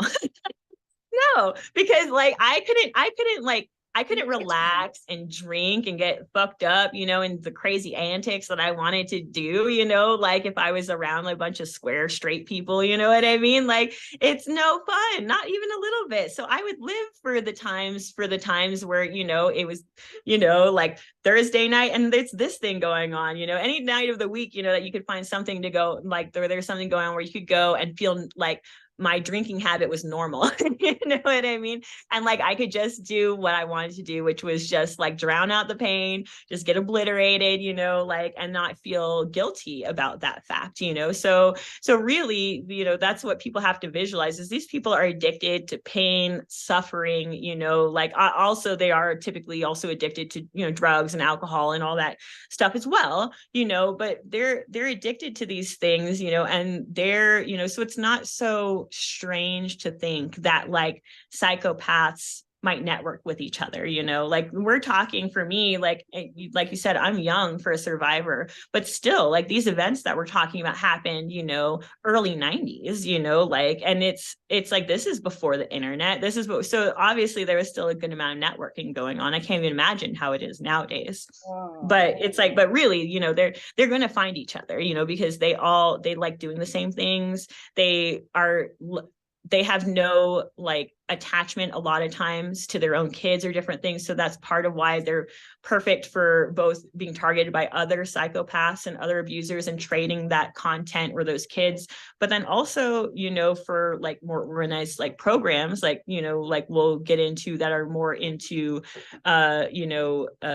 creating, very intentional dissociative splits and stuff like that. It's, you need the right participants for that. You can't just take it and do it with anyone, and you need someone that has that dissociative background. You need all that stuff. And that's why, that's where this comes from. And I have a feeling too, like they're constantly, there was always an era of like testing, that was always apparent for me, like from the very beginning, where it was always about, like putting you through a situation, seeing, how you reacted and stuff like that. That was a lot of like what my, the man I was like meant for, essentially, like that was a lot of like what, strengths exploited, that was a lot of like what he was, always so proud of. Same as my dad, that it's like that there were all these tests I had essentially passed, which was essentially just like being able to survive and dissociate from really horrible,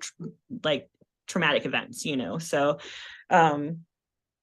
but yeah, so and for me, like I had mentioned, like this really was like the entry into like full on, pedophile organization land. Like I had met Simon, like I said, and his dad, who was just like my dad, very psychopathic, like had met him, also military, pretty much everyone involved is going to be. But we started going to school together, and we both went to the same school. My teacher was I'm pretty sure, an enabler for the cult as well. Just because like she is very weird. She kind of followed me through first grade or kindergarten, first grade, and then second grade, and just always told everyone it's because I was her favorite student or something, but it was always super weird. But the thing is like my mom was sent off for training a lot while we lived there in Texas, sometimes for a month or several months at a time, and during those times, like there was a lot of time where I was like, part of like the GATE program, and she would send me, out of class for that, or I was just, out of school for just, several days at a time for like, these essentially trauma events like happening, or trafficking events, depending on what the situation was. And my mom, was never aware of any of this stuff. So I have a feeling, that she maybe didn't report some absences or something, but it was also just the way she treated me. There was, like I said, there's always this air around me, like that everyone was always constantly testing you, mostly for like intelligence and stuff like that, like just constantly putting you through like, different problem solving things, different, I was going to see just if kind you of, could give like any examples of that, because I know like the gifted program, that's something that's been brought up a lot. Um, yeah. do you have any examples that people could reference, of what like type of tests and like things that they put you through? That'd probably be helpful. So no. And that's why it's hard. So there's like, so a lot of the things that happen during the gate program stuff, like it's going to be very mundane type things, like especially initially, like it was stuff like literally just, things that you would probably see in a normal gate like thing, was just, working with like, for example, like untangling knots or like spatial things, like fitting things into like boxes or stuff like that. A lot of it was essentially like about like it seemed like a lot of it always was about trying to decide where people's attributes were and then kind of like, or where their strengths, were basically. So for me, like it was always like really like impressed upon me, that it was my problem solving abilities that were like, that was like, what one of the main things that I was like sought after for. But as far as like actual like testing events, like a lot of them are like not traumatic, so we wouldn't remember them like anyway. But then when it comes to like the stuff that like was like me being taken outside of the classroom for that things, I think gate was just the pretext, you know what I mean? And with like a lot of those memories, they're essentially what I consider fragments, like so small programs that are just there to essentially, I think, like reinforce like the structure they've created and like the just like the trauma. So just putting you through a lot, I don't know how to describe it, like a lot of things where it was almost it was being taken off site to a place that was more like like a bunker or underground storage facility type thing, and it being very why am I forgetting the name? Clockwork Orange, very, sometimes there's a lot of drugging involved, especially in the trafficking type of stuff, like and a lot of like the different training things. There's a lot of times there's going to be like drugging involved, either to sedate you or to create, kind of like a suggestive hallucinogenic, kind of effect, So that's a lot of what's hard, about this that whole kind of like suite of time essentially, is that things are very fragmentary. Things are very like, there was a lot of like confusion of like things that were maybe being shown to me on screen and not necessarily in person, slash some VR stuff, so that's like also like where it's like there's like very like there are situations where it's very hard to like give context for, because like there's just I don't know how to describe it. It's like the way that like information is being input into your brain is just so like overwhelming and just like different than normal reality that like it's really hard to like to put words to and stuff. One of the like the main instances, that I've always brought up, when it comes to this, is and this was because I growing up, I didn't have a whole lot of memories of my life, which is very common, for DID people, but there's certain things that really stuck out, that were little things. And one of them was a gate trip where, it was first grade. So it was I was 6, and they sent a bunch of kids, a full bus full of kids with just teachers, no parents or anything. Like outside, I think it's maybe like an hour and a half away or so to Corpus Christi, basically to like a state-owned aquarium there. And the memory that I'd had my whole life was just a single flash of like us being allowed to, all of us, sleep underneath the shark tunnel, essentially, with all the light shining and everything and being able to see all this stuff. And it was all magical, because of that.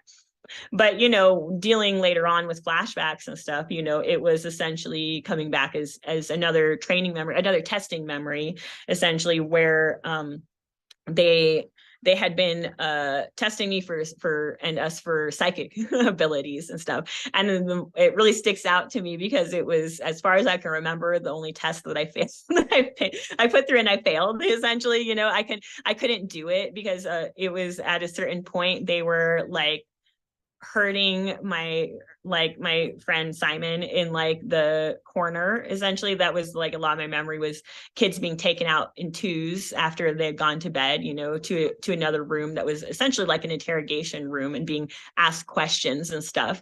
And they were hurt, you know, they were hurting him, and I think hoping that was gonna like, you know, like stress me out to the point where I was gonna do it or something. But it really, all it did was just stress all I did was just stress me out. I just couldn't, you know, it's like I couldn't do whatever it was they were like. And it's like I can't even remember what they were asking me because it's like the situation was like, you know, but it was just knowing that there was like, you know, it was asking about things on paper, things on cars, things in different places, you know, and it's just like you know, like I wasn't able to get to do whatever it was that they wanted me to do, you know. So it was, you know, it was moving on, you know, from that. But they used Simon a lot, you know, against me. And that's sometimes too where I wonder if it was like an occult thing too, because his birthday was like one day off from mine, which is like super weird, you know, but maybe just a coincidence.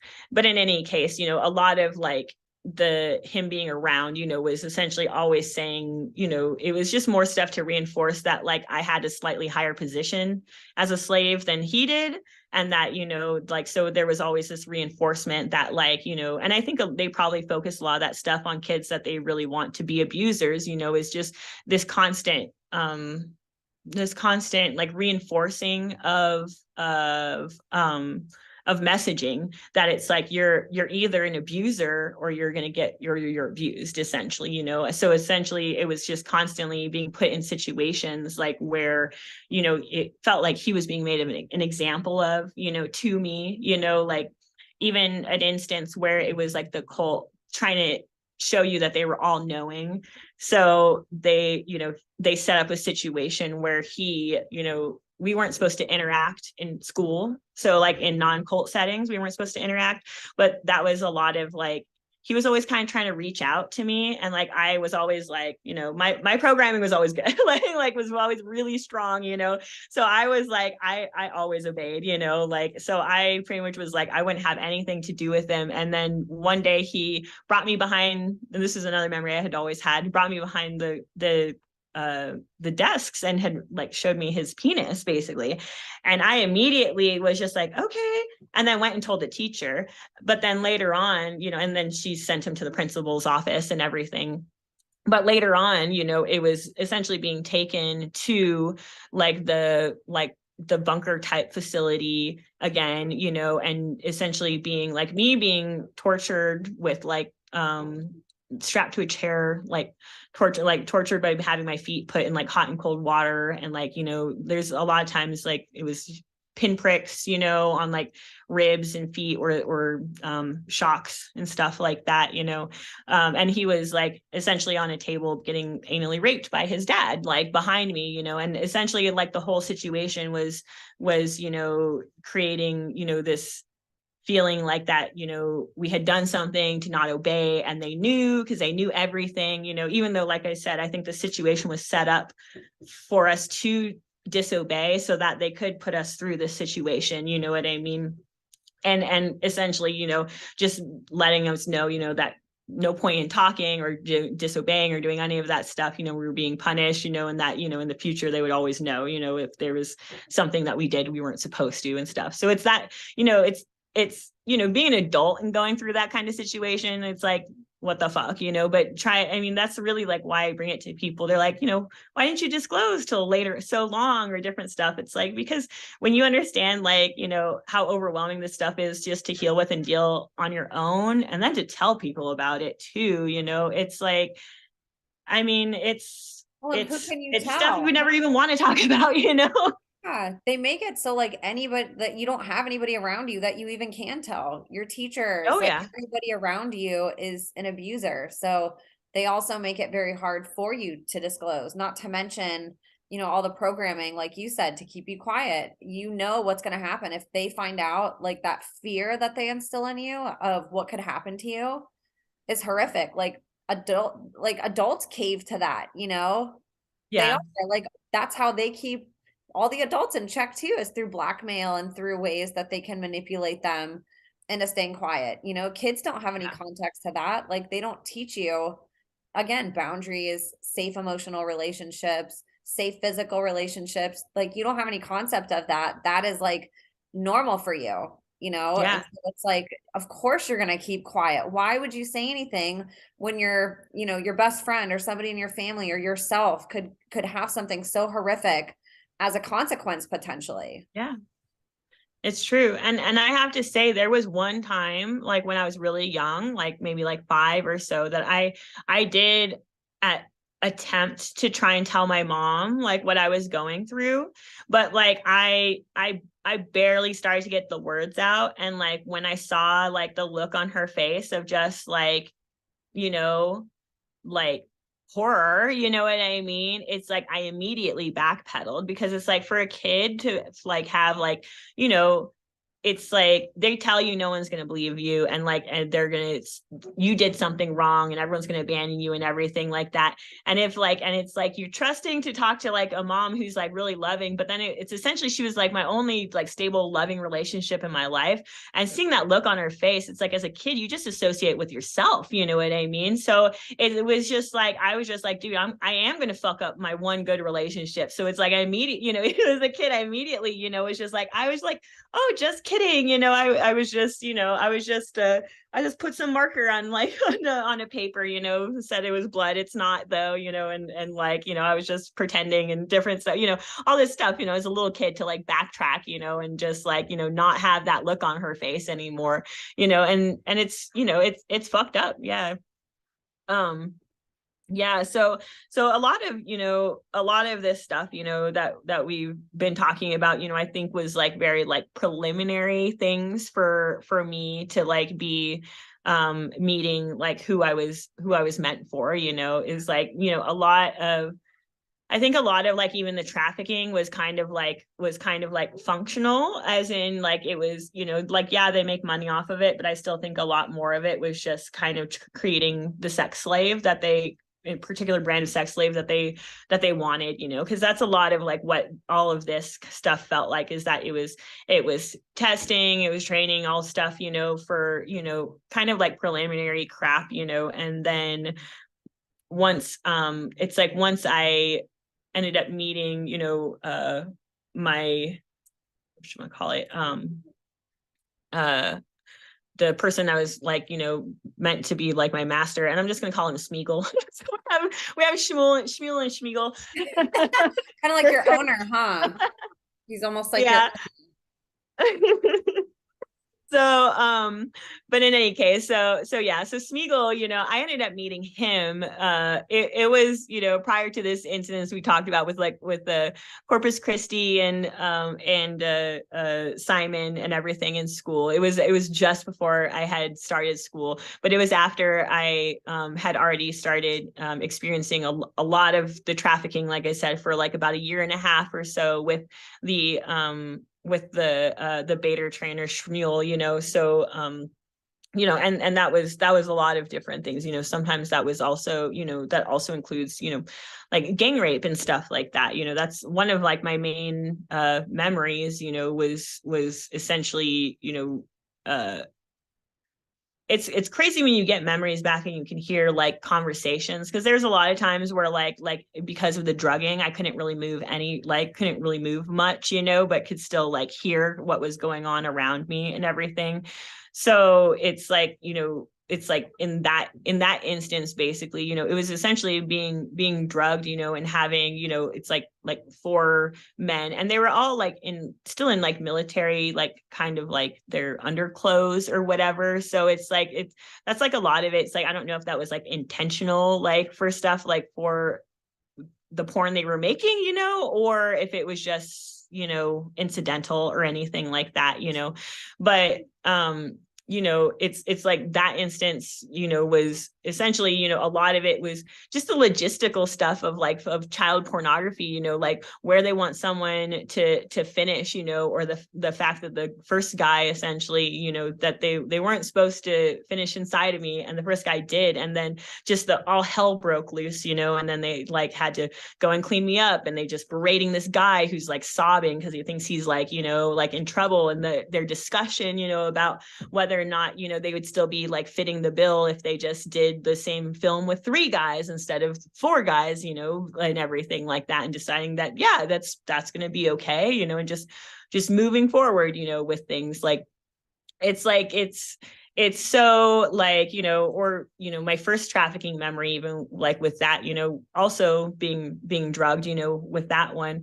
And sometimes it would be either something like in your Kool-Aid type of thing, or like with the first time I was drugged, it was actually being given an injection, because the apartment that all these trafficking events happened at was like right off of like a walkway and stuff. So you wouldn't want someone being like too loud, basically. So when I started to struggle, it was like essentially being given like an injection. But for that one, that was one of the later ones. It was literally just my dad being trained in how to produce his own child pornography, so it was essentially, being told different, like my dad bringing his camera, along with the other guy, being told how to set things up, how to like, not have, recognizable clothing or like bedding or anything like that, different angles to not have like the perpetrator's face in, and different things like that, and to just like, that's like a lot to me, is like the things that it's like, to be on like the inside, and it's like everyone just thinks about this subject and they're just like child trafficking, and they just like move on, and it's like, but it's like to really know that it's like how much time and effort and everything like that, that these people like really, really go into and spend their time on that. And most people don't even want to think about it for like 2 seconds, you know what I mean? But yeah, I would love to get into like how I met Smeagol, the quote unquote master that I had been, trained and kind of created for. But I'm going to grab some water first, if that's okay with you. Absolutely. Yes. I appreciate you so much. Like, you really do have a gift of breaking down hard things so they're palatable. And you do a really beautiful job, like kind of explaining it from a child's perspective too, which I think as an adult, we forget how to do that sometimes, even in our own memories, we might, recall them from where we're at now instead of where we were Yeah. then, and that's such an important piece of understanding all of this, is like, we are so undereducated on, trauma psychology and like how trauma actually affects us as adults, but we're vastly undereducated on how this affects children, and so being able to like see that innocence, you look at that, those drawings that you had last time, like you're playing with your friend right before like something so horrific is going to happen, like just that pure innocence of like trying to trust your environment inherently, and like trusting the people that you're around, and just being a kid, and just seeing that, like how they manipulate all of that, and understanding what was going through your head. You have a really beautiful gift of being able to kind of combine that so people can hopefully have empathy and like really be able to put themselves in the shoes of that child. And I think when we can do that, that's when we really start to care. Yeah. Well, thank you. You're welcome. I really appreciate it. Well, thanks for being here with the platform, to do it. And I didn't mean, I know you're getting a drink, but you can go ahead and talk about how you met Smeagol. Yeah. Kind of rolls off the tongue a little bit. Yeah. Oh yeah. So yeah, this piece of shit. He's like in his 80s now, so that's like, I mean, like all honesty, that's like part of like why I'm like, I had been planning on disclosing anyway, because of all the reasons I had said initially, survivor help and help for kids, they're still part of this stuff, and hopefully one day that the weight of our voices will achieve justice and everything.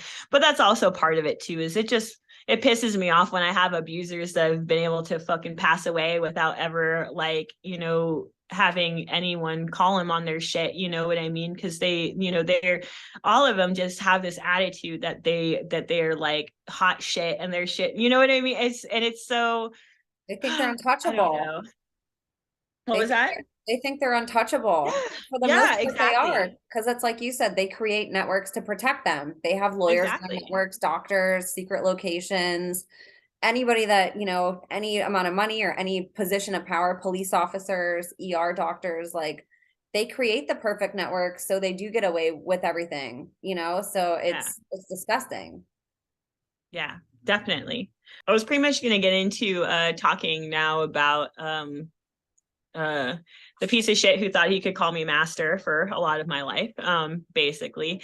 And I really need like to always preface, like my interaction with him, like with like people understanding, like our first meeting, like, because that's a lot of like what we had mentioned before is like understanding like all of these things, like the way these situations are set up, it's kind of really sad that like it feels like, like mainstream therapy is catching up to like understanding these like developmental ages and all these different things that it seems like on a certain level psychopaths have understood, for many years, is like and really understood, so trauma bonding is like a huge part of things, is like it's not, you always want this, they always want the Stockholm syndrome. You don't want someone to be quiet just because they're afraid, because then there's potential they won't be afraid, one day. It's always also that they're going to be trying to create can you hear me okay? Oh yeah, that they're trying to create in these people, parts of them that are modeled after the abusers themselves, are essentially convinced that they're either like the abusers or the abusers themselves, or in some way, it's a protective mechanism on the inside. It's basically Stockholm syndrome, where you're like, it's they purposely put you in situations where it's like, I would rather be allied with the abusers against unknown than it'd be me versus the abusers, so there's a lot of this programming conditioning that's there, just to kind of create these almost like mental traps for the survivors to like we're, even if the abusers aren't around, we're going to be internally reinforcing the same thoughts, the same lies, the same everything, like even without the abusers being around, sometimes for years at a time. um so when it came to meeting this guy, he was presented to me as my savior, even though he was the one that perpetrated, probably other than my dad, the most abuse on me over the course of my lifetime.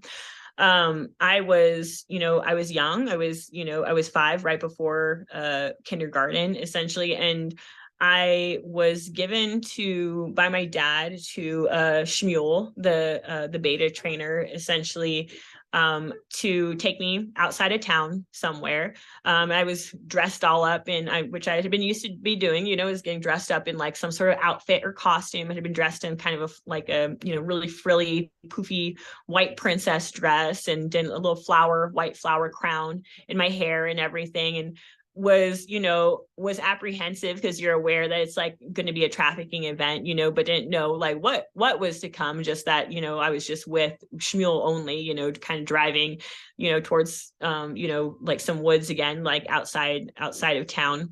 And essentially, like once we got there, there was a big show of him, like, driving off the main road and down a dirt road and then into like middle of nowhere, where there were essentially 6 men in black robes that were waiting, and they were waiting to they made a big show of like essentially selling me to them, and making it seem like I was being sold to them and was not coming back, so like the level of like, creating all these circumstances to create this level of like of terror, essentially, and then once you're handed over to these 6 men, it was being told, like led into the woods by them and being told that it was, and I had already been to a sacrifice ritual, so being told by them, that now I was going to be sacrificed, that essentially they were going to summon demons that were going to essentially rape me and then eat me, alive, basically. So so essentially it's being dragged out, into the middle of the woods, and then, being left, told not to move, and they all step back in a circle to do their chanting and everything like that. And out of the woods, from behind them come 6 demons, basically. So, and these are looking back on it with adult eyes, obviously just people in in suits, essentially, like kind of ghillie suits with all the stuff hanging off of them, in big scary like demon mask type situations and everything. So but as a child you're like, oh my god, they just summon demons, like here as part of this ritual to rape and kill me, and that's like what they did, start pawing at you and everything, and like ripping your dress, and like and like it's like when the terror is like essentially at like the worst, all of a sudden out of the woods on a white horse comes Smeagol, my future master, and he's dressed as, like I said, my savior. He's riding a white horse. He's got the horse has like more like silver type bridle and like little armor bit to make it seem like more like a little more unicorn-esque, and he's also dressed in the frilly white like romance novel shirt and everything, and the breeches and a sword that he draws to scare away the demons, and he makes a big show of essentially scaring away the demons and saving me, and explains that I'm the princess he's been looking for. A lot of like my programming and the imagery, and it's probably because of my particular abuser, seems like a lot of it was built off of like kind of like more medieval kind of stuff. A lot of abusers have the more like satanic Luciferian type stuff, but he was a little bit more like into more of like the medieval druidic like play acting, like knights and castles and all that, more going to say more like Ku Klux Klan, style of things, basically. So, he basically, he tells me that he's my savior. I'm the princess he's been looking for to be his queen, and then proceeds to rape me, but in my mind, as a kid, you're like, well, yeah, this sucks, but it's like way less sucky than getting like gang raped and eaten alive, so it's like it was really kind of like solidifying in my mind, and then he discusses with the men in black robes that I'm his property and that I'm not allowed to be sacrificed and stuff. So there's a level of gratitude there on multiple levels, that it's like I'm chosen by him, I'm saved by him, and really this level of like the Stockholm syndrome, where it creates like a level of like almost like loyalty, where you feel like you're part of the same cause or something, with them, so that's a lot of what I had experienced initially with him, but that was by far like the nicest that he had ever been with me. My abuser Smeagol was he thought he was like the baddest motherfucker on earth. Like that's how most people like even like describe him. Like essentially his nickname was the Snake, so he and he was just like Vietnam, like did a lot of bayonet training, marksman stuff like that. So the way I like to describe like a lot of like what I went through after meeting him, and once he kind of took up the training, essentially for me, was what some people consider in mind control terminology delta training, which is training to be violent, to be essentially an abuser, a perpetrator, a killer, different things depending on your role. So for him, his shtick was always, about being hard, cold, badass, a fucking killer, it was always about training, even when he was just like on his, outward persona in the military, basically. And but he was all about, like I said, like marksmanship, bayonet type stuff. So what I like to describe to people is a lot of like my violence training that I went through was really just to satisfy his sick pleasures, really, because it's like there's just some people personality wise where like they're gonna want the vapid blonde haired ditzy sex kitten, or they're gonna want the poodle, like I mentioned before, the poodle on the leash. They're gonna want that status symbol, but it's like, it's just luxury or just whatever. And then you're going to have other people like dictators who they want a tiger on the leash. They want something, they want those, they don't want just bodyguards, they want like their fucking sex kitten bodyguards, who are both because that's on a certain level for those particular breed of psychopaths, that's something, that to them adds to their delusion of grandeur, really. I think, that they're not just dominating something that's helpless, they're dominating something, that's dangerous, and I think that that's like a lot of like my personal stuff that I went through then from then on out was about, was that, it was a huge desire to create in me, essentially an abuser, a perpetrator, like someone that was going to be doing a lot of violence essentially in service of the cult and stuff. And a lot of that training for me was in the form of being put in a kennel. And that's one thing that I hadn't mentioned before, is that, so like I'd mentioned, like the groundwork for like the parts that that Smeagol took up was created by Shmuel, when I got to Texas with all the initial sex training. So Shmuel had essentially created, a sex part that then, like a prostitute kind of part, that then Smeagol was able to take up and was your Manchurian candidate sex kitten, assassin type thing, so someone who's going to be both sexual, but is a little bit more sadistic and like able to like, even though I was never used for it, I was at least trained in being able to like, kill someone by, slipping something, either poisoning or stabbing, like basically, type, so knife work, which he was obsessed with because of all his bayonet stuff, basically. So really, a lot of the violence kind of stuff was like, was him creating these different altars that were geared towards him, so there was the sexual one.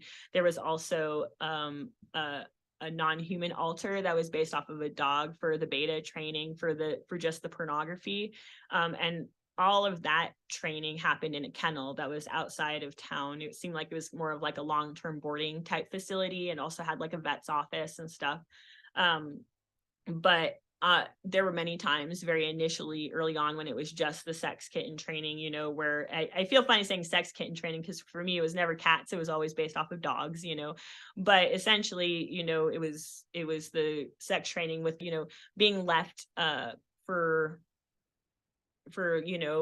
long periods of time in kennels, essentially, the stainless steel like dog kennels that have like the like just like the great fronts you typically see at vets offices or anything like that. Like they would have one that would be wheeled into like this like indoor space that had like fake grass and stuff that typically most of the training and the bestiality scenes would occur in, and they would like wheel in essentially this kennel. And that was essentially seen, a lot of the training for the dog altar was to associate your kennel, as home, as a safe place, so there would be a lot of abuse, but then, you just associate getting put in the kennel as a place that, that made you feel safe because you weren't going to be abused, so there's a lot of things that they do, and also, like I said, drugging, so sometimes I think in these instances there was like LSD or even like alcohol, that were involved, where initially with a lot of these kennel instances, like it was literally just like me and like dogs, with other dogs and stuff, and then it amps up to it being bestiality, and now like it being filmed, and there being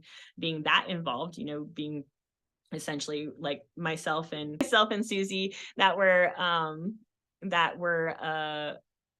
being essentially like raped by dogs on film, but a lot of the training also was like terror related. So being left in a kennel, for long periods of time, not knowing when, someone's going to come back, having things like like kittens be like mauled in front of you by like Rottweilers or stuff like that, just a lot of like really, really horrific things, and the groundwork for essentially for this dog altar was then later on kind of picked up by Schmiegel for the violence training with essentially a wolf altar. So towards the end of the training with Schmuel, there was instances where they put you through, and this is how they create like an abuser really, is they put you in an instance where they're forcing you into, in my case it was killing a kitten, it was drowning a kitten, and a little kid would never be interested in doing that, but after they've shown you this much trauma, you're being pushed around. Like a lot of my stuff was like them torturing you with just like, and as a kid, it's still horrifying, just being sprayed with really, really cold water or really hot water, stuff like that, and essentially like, and you'll refuse, because there was no interest for me to do it, over and over again, and they'll try something else and they'll try something else, to get you to like essentially agree to their request, and essentially I still wouldn't do it. I still couldn't do it. I couldn't kill this precious little kitten, so, their last thing was for them to just like leave me, like wet and alone in the room, and leave and like turn off all the lights and basically tell me that the Rottweiler was going to be in soon to to tear me apart, so it's like, so, and that's like where understanding people for like, the parts and stuff like that, it's even remembering in that instance, having the argument in my head between, a couple of different parts, essentially like, where there was, it was realizing, that it's like that there wasn't going to be any way out of the situation, essentially, and that like we were going to die, and essentially that there was, because we believe them 100%. So, a part essentially just choosing to be like, I'll do it, essentially, and, and crawling to the door and calling to them and being like, we'll do it, and that's what, that's how it happens, when it comes to the abuser training is, they're going to push every button they can until you agree to do what they want, essentially, and that's really what I experienced, and that's what happened, is I, they came back in, and I ended up drowning a kitten, and it was, and it still was like, and even today, is like one of like my harder memories. I mean, they're all really hard when you understand like what I'm dealing with, but essentially, that's the kind of stuff that was just even preliminary training for what then Schmiegel took up as a wolf altar. And for that, it was, he wanted me to be a hunter, basically, like that was like what all of it was about. But it wasn't just me, because that's the one thing I bring up to people, is that the training I was going through when it comes to the violence side of things, there were other kids there too, they were considered part of like my pack or something, and they also were put through similar things, and you're used against each other. And a lot of times initially, even for play, play acting, hunting each other and stuff like that. And but then the rewards and punishments, for good behavior and bad performance, and all that kind of stuff is very horrific, is, being forced to like eat feces or different crap, or, like rape, all kinds of stuff, that you're going to have to do if you don't perform well, so it's a game, but not really.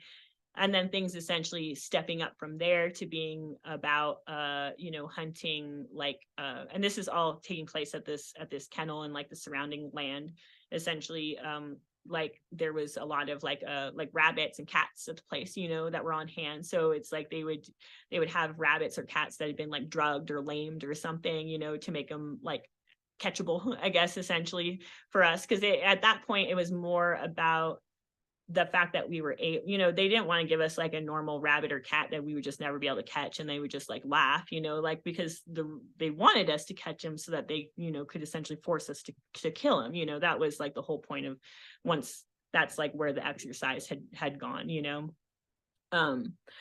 and essentially like it was the gate stuff, you know, was all in this time. So a lot of me being out of school was to do a lot of this more like violence related stuff. It was going to be testing type things, but also at that point it's like I kind of already had a little bit of a role, of a job essentially that you know, that I had. So at that point it was just essentially kind of like I was already on like my training path, essentially, like, you know, my program path, and like, and what they were trying to create out of me.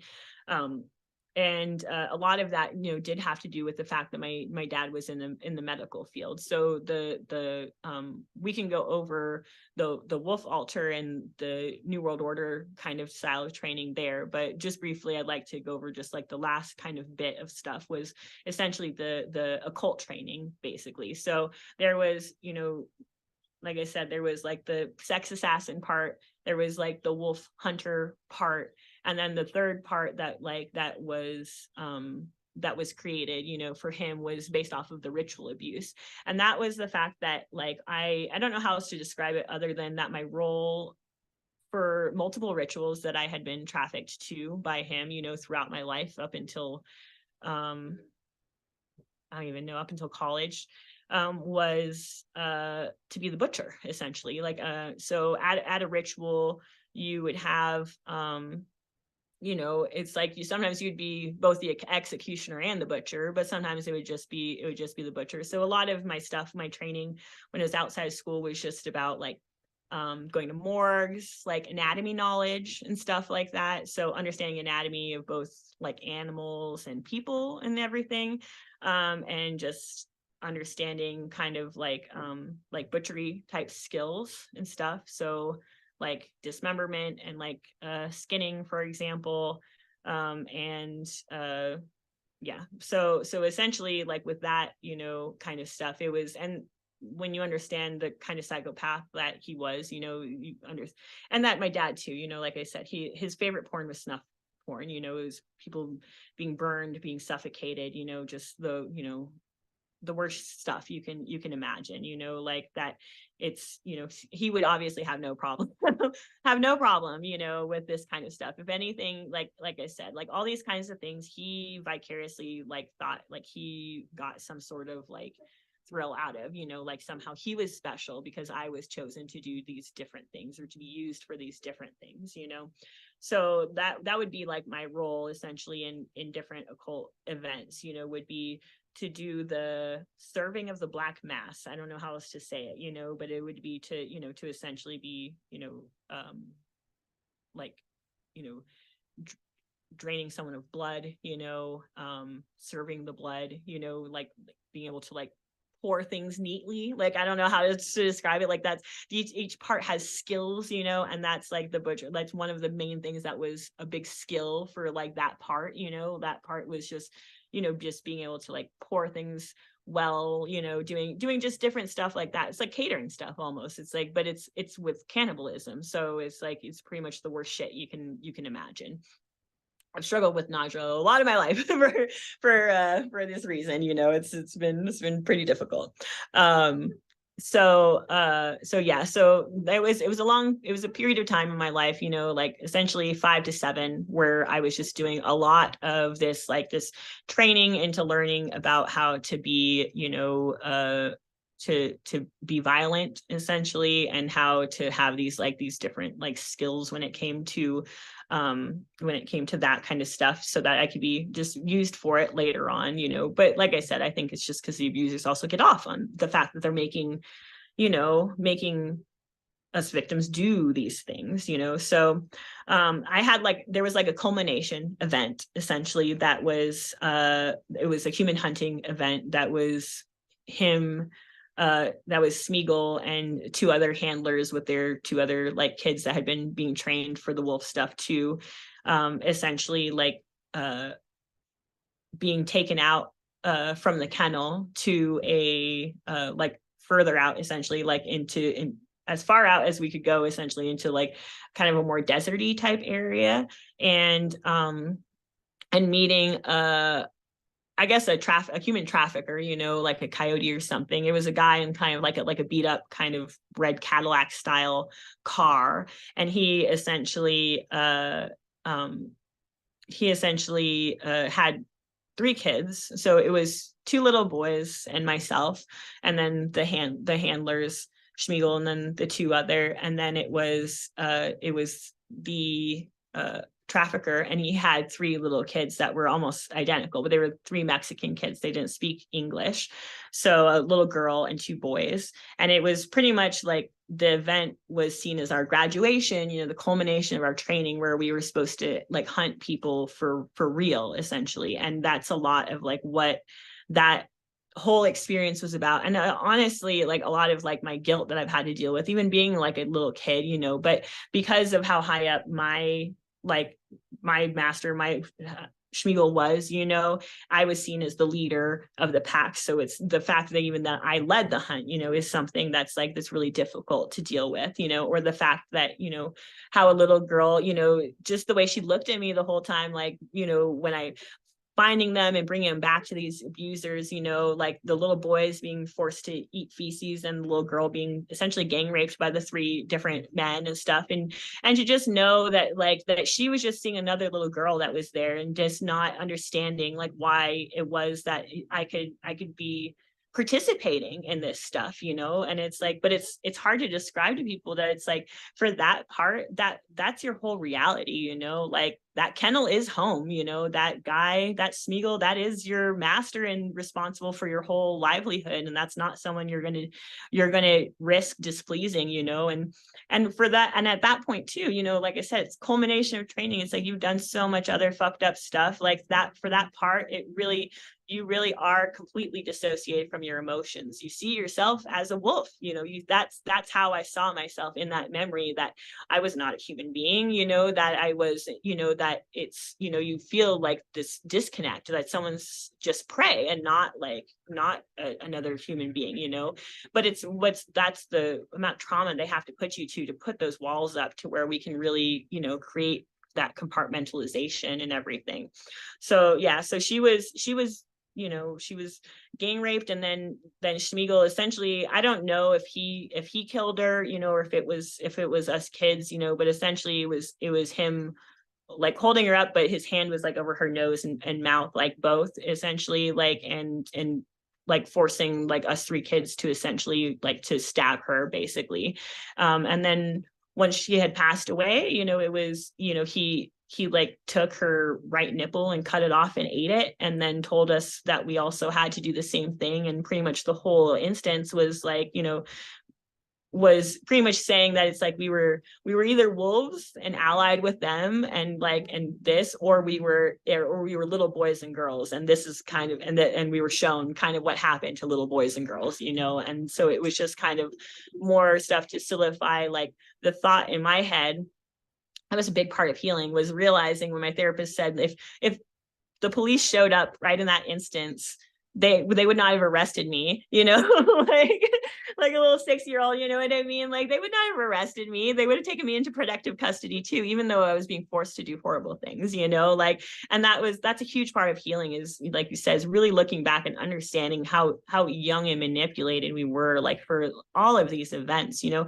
And then later on, when we're dealing with recall events where they're calling out those same parts, understanding that they're still manipulating a really young part of yourself, you know. And that's like, you know, that's hard to wrap your head around, you know. So I was essentially like promised two things, like for completing my training. And one of them was that I was going to go to a really big special event or big special ritual with Schmiegel.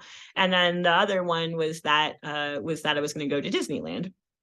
So the ritual event with Schmiegel was essentially us being Shmuel and Susie, his daughter, and Smeagol and me, and then my dad. Actually, it was my dad. I remember being excited about being included in this because, like I said, for most of the abuse events, like he was like the guy would only interact with Shmuel and didn't really it wasn't really interested in interacting with my dad personally. But there was a facade that we were having to maintain, like, because we were all getting on a personal private jet and flying, from Texas to Washington, D.C. For a big party and ritual event. And the plan was to be there for several days. So my dad was around for us to essentially like have, we could call my mom, where when my mom called, initially he was in the same room, but then I was just handed over to this guy after like the first few hours, and anytime my mom would call or they would set up the call for my mom, it would be us like on a 3-way call, all pretending, that we were around. But my dad was just out like with Shmuel the whole time we were in Washington, D.C., and I was being trafficked to Smeagol. He was just out just getting drunk and partying and stuff like that. Like he had zero concern, for me and where I was at, So when we got there, it was, going to a flat and being, like being abused some, but then also being gotten ready, even by a maid or someone, that he had, and being dressed in a very adult satin gown, that was low cut and didn't have a back,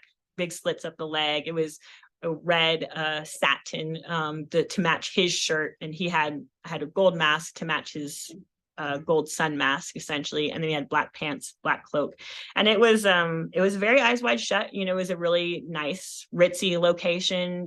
There was a ritual where myself and the other child sex slaves were like kind of for the beginning part of it, we were just kind of like put off in a room, and then when the ritual began, we were all arranged in a circle like on the outskirts of the ritual just to kind of like observe, and then after that we were all kind of rejoined with our quote unquote masters or whatever to just be essentially abused by them. For it was like cocktail party / orgy afterwards, so abused by them, and then anyone they chose to share you with.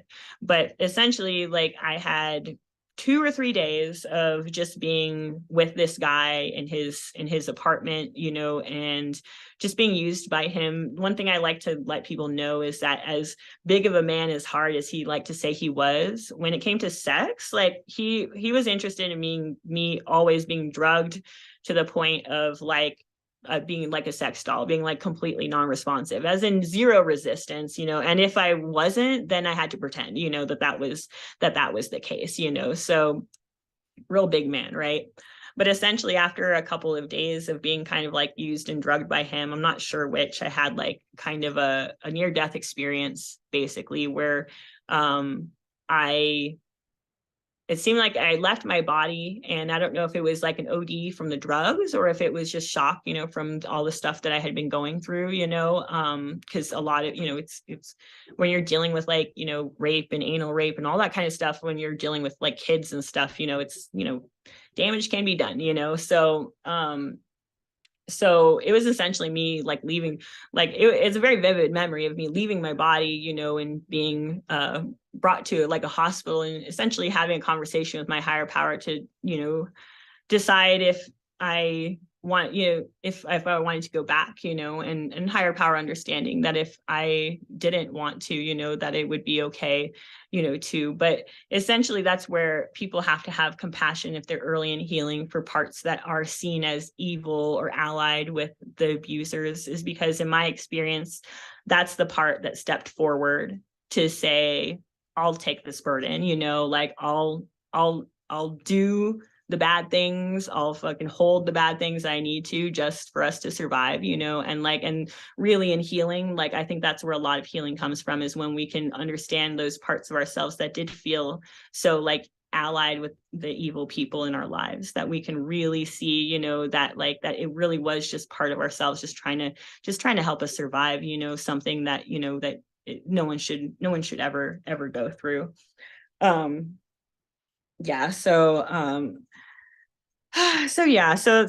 that was really tough. It was, having a memory of my dad being drunk, and showing up at the hospital and everything, because obviously I lived, and survived and stuff. And but that was all during, my mom was away for training often, but that was actually during my mom's, when she was pregnant with my brother. So she was kept for like 3 months in the military hospital during that time. So who knows how much of that was like legitimate, or how much of it was motivated by, just wanting extra time, with me, essentially.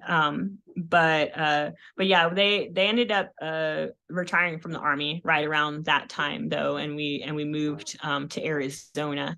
And the abuse pretty much just kind of continued there, much less of like the trafficking and pornography side of things, almost none. Like I said, a lot of that was set up, it seems like, for creating the trauma to create the parts for this guy, because for the most part after that point, once we moved to Arizona, I was trafficked here and there to people, especially if like my dad or someone saw them as like important, but for the most part, Smeagol was fairly possessive, and really loved using me in like the rituals, for example, and making me do really violent things there. And, and like I said, like to use me sexually for like his own ends and everything. But he was a little possessive. So there was a lot less of, the overall, just the abuse by like number of people and everything. But it was shortly after like we moved there that I had another issue with ritual abuse, and that's one thing I like to let people know, is that I went through what I consider high budget rituals and low budget rituals. So the high budget ones are the ones that I assume all the elites and everything go to, like, and the ones that I've said they seem like they have caterers or something, the number of costumes and settings and torches and just like instruments like knives and just a number of things that are needed. It's like there obviously is someone organizing this kind of stuff. But when we did that Disneyland trip I had mentioned shortly after my graduation ritual in Washington, D.C., my dad, we had stopped at the town my dad grew up in, essentially, and he had taken the time to take me to be abused by his younger brother, my uncle, and during that time he was bragging about all the things that he had been getting involved in, like the whole point of him abusing me with his brother was that like he was just so excited to just show him like all the sexual skills that I had, essentially, and that it was apparent to me that they had abused people together before, but bragged to him about all that stuff and ritual stuff. So once I moved to Arizona, my aunt and uncle also started using me for what I consider low budget rituals. So like he had like a band, that was a little well known like in like the 90s, and ended up doing, with her help and with my aunt's help, his partner, ended up doing a sacrifice ritual as well. Like shortly after I had moved there, they took an opportunity for me to stay the night at their house after a barbecue, and then went with him and his bandmates and her, and she had essentially like gone and got what she said was a baby from Mexico, like most of the places I've lived are like on Mexican borders. So I think that's why a lot of like the like more throwaway sacrifice kids that I've seen have been Mexican, but and this one has always been particularly hard for me, just because like the baby to me seemed like it was already dying, when she had it. So I don't know if it was like, if it could have been drugged, but it was definitely seemed really like weak and like malnourished and stuff like that, and it was, for that just being driven out into the woods and them finding a big rock, and building a bonfire next to it, and then doing, essentially there was no structure to it. It's just getting drunk, and, trying to work up the courage, I think, to do the things that they were trying to do. And it was a ritual for the success of the band and for her to get pregnant, and stuff like that, and it involved bestiality with his dog, and and essentially like my uncle being the one to have, they just wanted me to do the dirty work basically, because they had known what I had been used for essentially, but they also like didn't know how to trigger all the right parts, So it's like they essentially were putting me in a situation where they were trying to get me to do something, and there was a lot of resistance like from me to do it. But there was also on my aunt's part an understanding that my uncle, if he wanted to like be, get the power from it, that he had to participate in it, So as far as like a sacrifice goes, this one was like the fastest, because it seemed like he didn't get enjoyment out of it. It was just like a functional thing, but it still was not like, it was still the worst thing you can imagine. And to me though, it really is like the look of the baby is the thing that I have the most difficulty with that stuff, is just knowing like how hard of a life, and how much love, it felt like he had never gotten, and that's the thing to me that is very like, it's just really difficult, and like why I have to talk about this stuff, because it feels like there's so many victims that have just are never going to have a voice, for the things that they had to endure. So for me, I was continued to be used for the ritual stuff there. In sixth grade, I was trafficked to the mayor of Tucson. There was like a big cavern that had a big grand opening. And it's with a lot of these things in my experience, it's like there's like a mainstream event, and then there's like the private one essentially. So it was being showing up to this like cavern site before it's open to the public, and being trafficked to the mayor of Tucson, him actually being very violent, and them having to actually like step in and be like, hey, like she's not a she's not a throwaway person basically, and him having to like take it down some. But I think that's where a lot of like the occult kind of stuff comes in, because he was being very verbally abusive about me being dirty, being a whore. I mean, we were talking about sixth grader, like what the fuck, but all this different stuff. And later on in the ritual, that was the role that I was going to play, was like the role of like the horror. Basically, there was like the virgin, which was a younger girl than me, that was brought there by her dad and then essentially raped. And then there was, myself, who played the role of the whore. And then there was a high priestess for this situation. So for this one, actually, I do have the photos.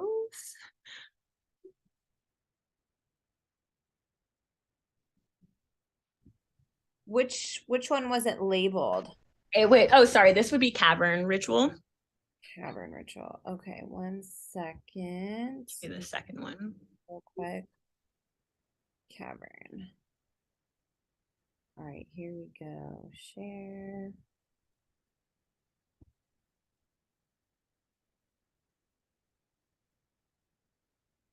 Awesome. And I'll just let people know too, like the reason I started doing the watercolor journaling is really because like it felt like I could get the scene in my head out the fastest, and then we could spend more time internally for those parts processing the emotions, and spending less time with that part trying to really like describe all the details of the scene. And you'll see that most of the time they are sometimes you will see them from like a first person perspective, but most of the time they're going to be from like a distance perspective, because it is really like, it's either like an out of body experience, or it's the kind of thing where literally that's just the part just giving me, I don't know how to describe it. It's very automatic, just giving me like essentially like the scene. So this was essentially like a trailer out back behind the main visitor center, where they had been doing construction and different stuff, so it was almost like, like a spot that had like a kitchen and like a little, like a bathroom and like a little like living room type area for people like to use like break room status and everything. So it was being introduced, my dad being introduced by his boss, who was a hand surgeon that was well known in the area, to the mayor, like them talking. I'm sitting on the couch between the two of them, and the mayor is in the blue on the couch there. But that essentially, them talking to him, being a very normal interaction, until they leave, and then it was him essentially berating me, attacking me, them having to come in and tell him to chill out, and then, him essentially like telling me to go get him a drink, and then when I turned around, he ended up attacking me and raping me again. But a lot of it, like I said, was about kind of reinforcing this idea that I was like like a whore, or the whore, because the archetypally that was my role for the upcoming ritual.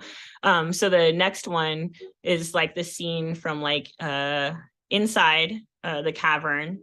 So there was a high priestess who was nude and had like a big feather headdress. She's not in this one. If you want to go to the next one with there you go. So for this ritual, it was pretty much like just a sex ritual. So there wasn't any sacrifice involved as far as I remember. But I was also drugged for this one. When my dad came in to the trailer after I had been raped by the mayor, he gave me a glass of water and told me to ask if I wasn't feeling well and if I just needed to lay down and take a nap, and I did, and then essentially woke up in a very, very woozy drug state. And a lot of this stuff was very blurry too, because I wore glasses, most of the time, and I was like taken out like without glasses. So essentially I left that trailer completely nude except for wearing like a white robe, and was led into like a cavern area. I had to be half carried because I was having trouble with the drugging and walking myself, where there was almost like an amphitheater type space, that was in the cavern. A low what you're seeing is like a low altar. It's like it was only maybe about like maybe 8 inches high or something. It was like a low platform that had like red cloth, and gold like little cross on it. And then there was like 6 men in red robes that were performing the ritual, and then that was being led by like a high priestess who wasn't there. So for this one, it was initially 2 men raping a little girl, the virgin. Then it was 2 men, and one of them was the mayor again, raping me, basically. And then it was the last 2 men that were actually, they performed like more of like a sexual worship, I guess, of the priestess, like for that particular one. But in general, I didn't have as many trafficking instances like this. Like I said, it was more when it seemed more like when Smeagol decided to share me with someone, than it was anything else. And most of like the trafficking instances were more me playing, like I said, the role of butcher and stuff like that. So I think the next slide there is just, it might be graphic, for some people, but yeah, is essentially like how the whole scene, played out with like each person being, essentially like raped by two individuals.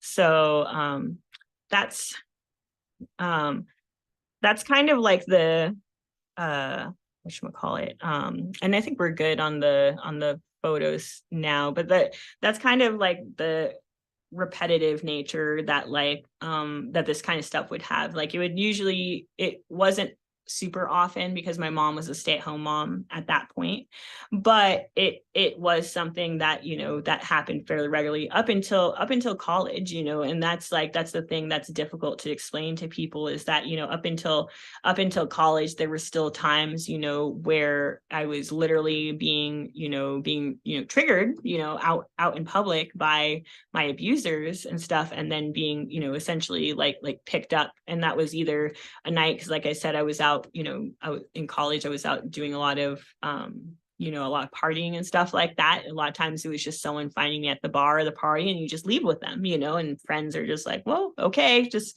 just Carrie being wild Carrie, you know what I mean? But not knowing that I'm going to a ritual event or something like that, or even times like where it was very set up, to like for me to get a flat tire on my bike, and then to have them pull up in a car to offer me a ride. And then it's when I refuse, for like trigger words to be used, for example, so, yeah. So I know that's a lot. Do you have any like questions or anything? Thank you so much. And then Your the art is recall so, stuff, I think sorry. it's so impactful to hear, or I should say to see photos that go along with what you're saying.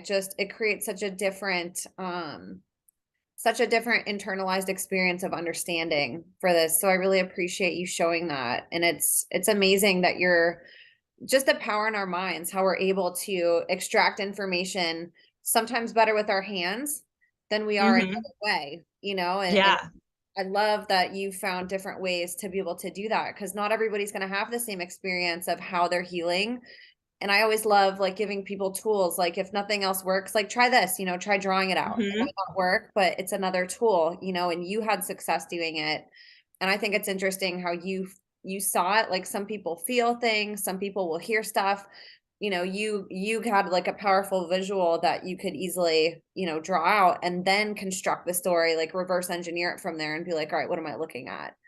And I For think sure, for that's sure. And incredible. that's typically like what like how a lot of my journaling has been directed is like it really like it's I don't know how to describe it. It's like the part that is sharing just wants what it wants, and that like when I had the ritual abuse memories and all the violence memories coming up, it felt like because there was so much like blood involved really, and different kind of stuff like that, that it's like it felt like, doing things with pen or different stuff. It never really did it justice to get, on paper like what we had seen. Because obviously, I have way more graphic, things. And a lot of times the things I have to journal are like the most difficult parts for them to feel like less to take them down to a less intense level, so I mean, and those things like I don't think I'll share with many people because I doubt anyone would want to see it unless unless you're a fucking psychopath or something, you know what I mean? So maybe for another day,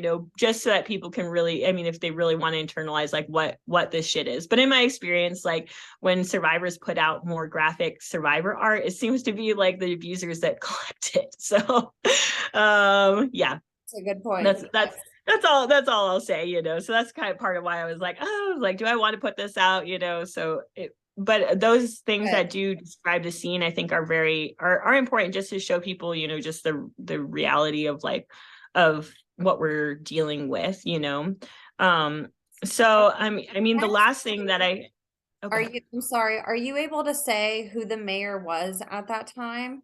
If not, I mean, people could probably go look it up. It's, public records, but I was um so pressure.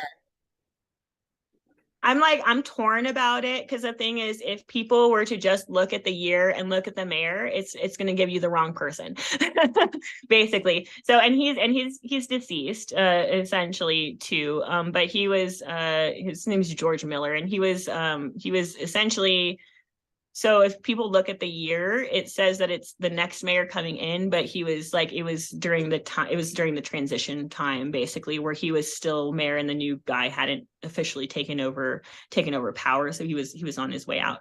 But yeah, so I mean that's one, and the only reason I'm mentioning his name was, like I said, is because he's deceased. All my other abusers, as far as I'm aware, are still alive and kicking, unfortunately. So one day they'll see the justice they need. I don't wish any harm on anyone, but at the same time, when it comes to people like this, I recognize that they're not going to stop on their own. So and there's a lot of people out there that need to be protected. So like one day we're going to get the justice we need, and sometimes it is even in their own lives by their own karma, because they have drinking problems, they have all the other things, that tends to have them ship out sooner than the rest of us, luckily.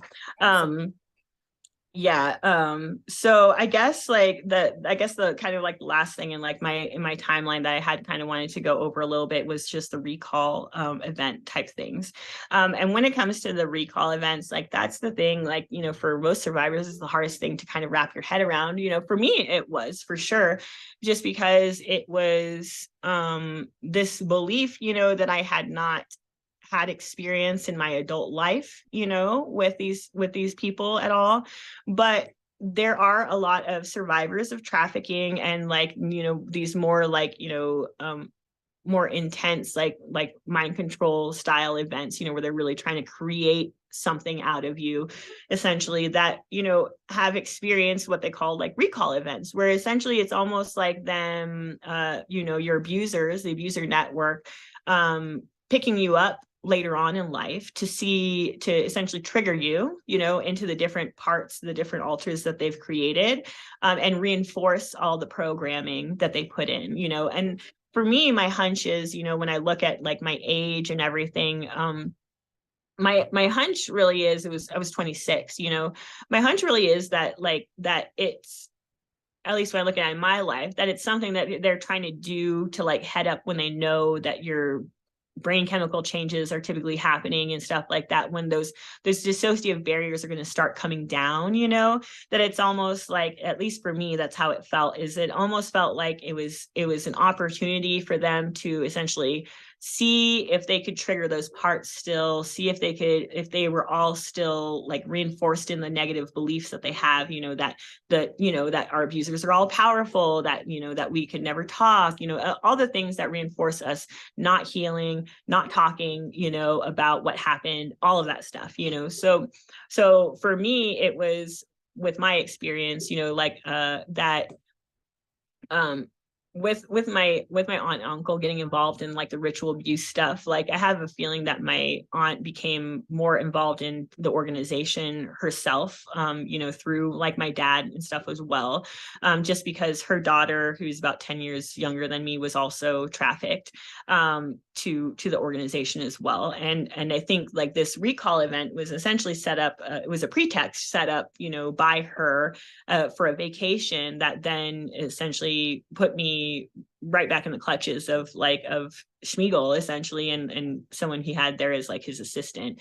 But essentially it was presented to me as like a cruise that was going to be going on with my aunt, my cousin, and then her friend. And it was to leave out of Florida. So I was tacked on to the group, I guess, at the end of everything. So I ended up getting a separate flight from everyone else.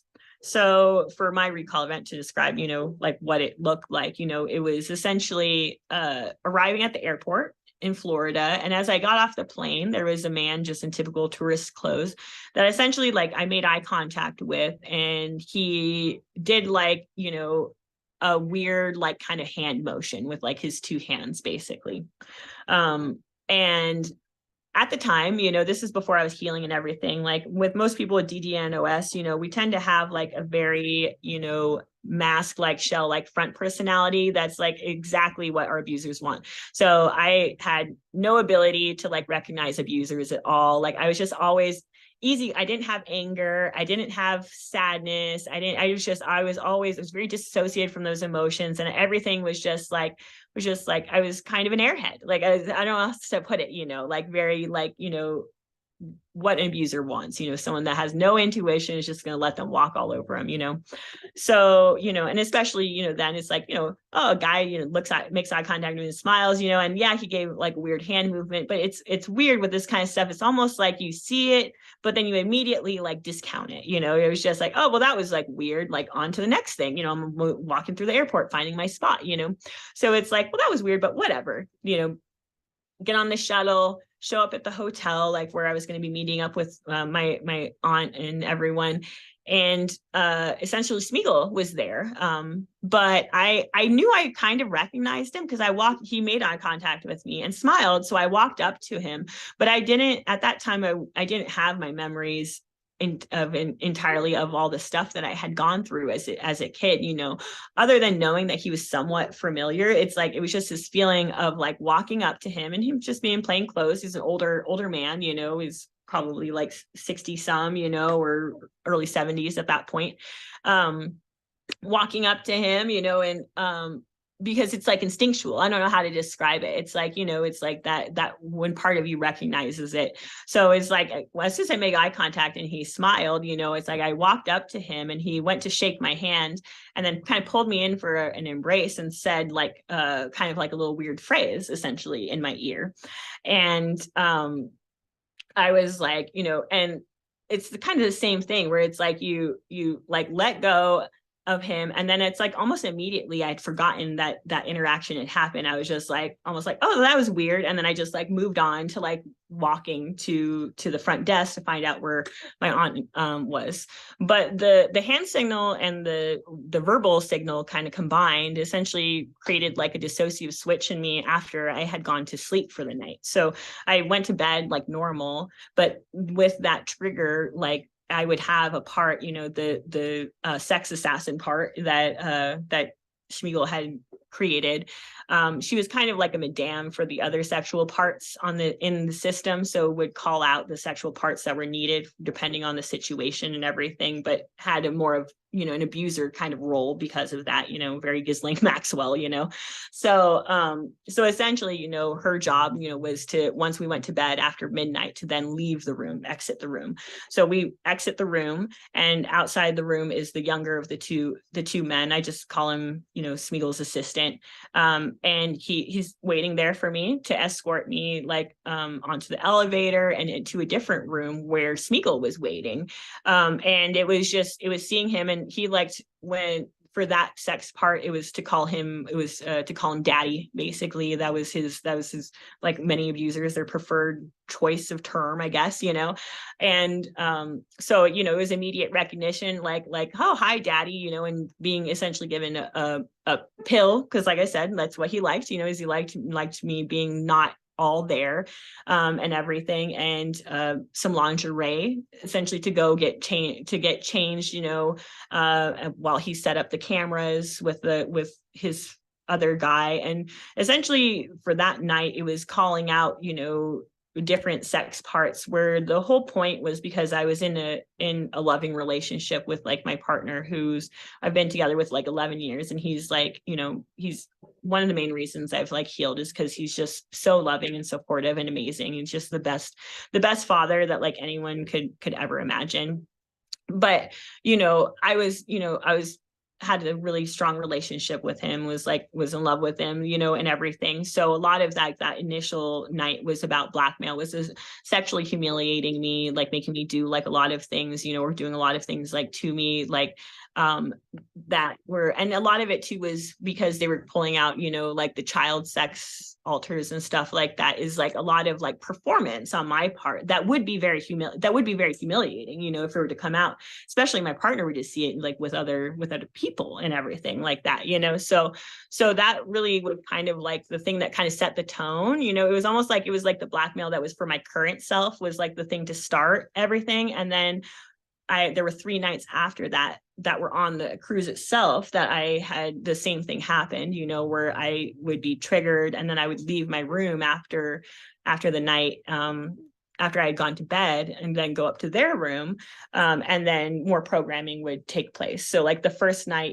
was mostly about being gagged, and mostly being about like physical torture, so like, shocking, the pinprick stuff all over again, some like VR kind of stuff, where they're showing you really horrific things like on, headset type stuff, or, at least being told, and I still am skeptical about this, but at least being told that I had like a chip, that had been implanted. So they would always know, what was going on with me, or that they would be able to control me or stuff. And like I said, like this stuff is hard for me to like give real seriousness to, because so much of this program you're dealing with, it sounds so big and scary, but it really is just like, it's really just like, you can tell kids anything to confuse them and, to convince them of shit. So for me, it's like, even having a memory of a chip being inserted and stuff, it's like, it could literally be nothing. And it's just them telling you that something's there that's going to keep that level of fear and, oh, like I can't escape, type of thing.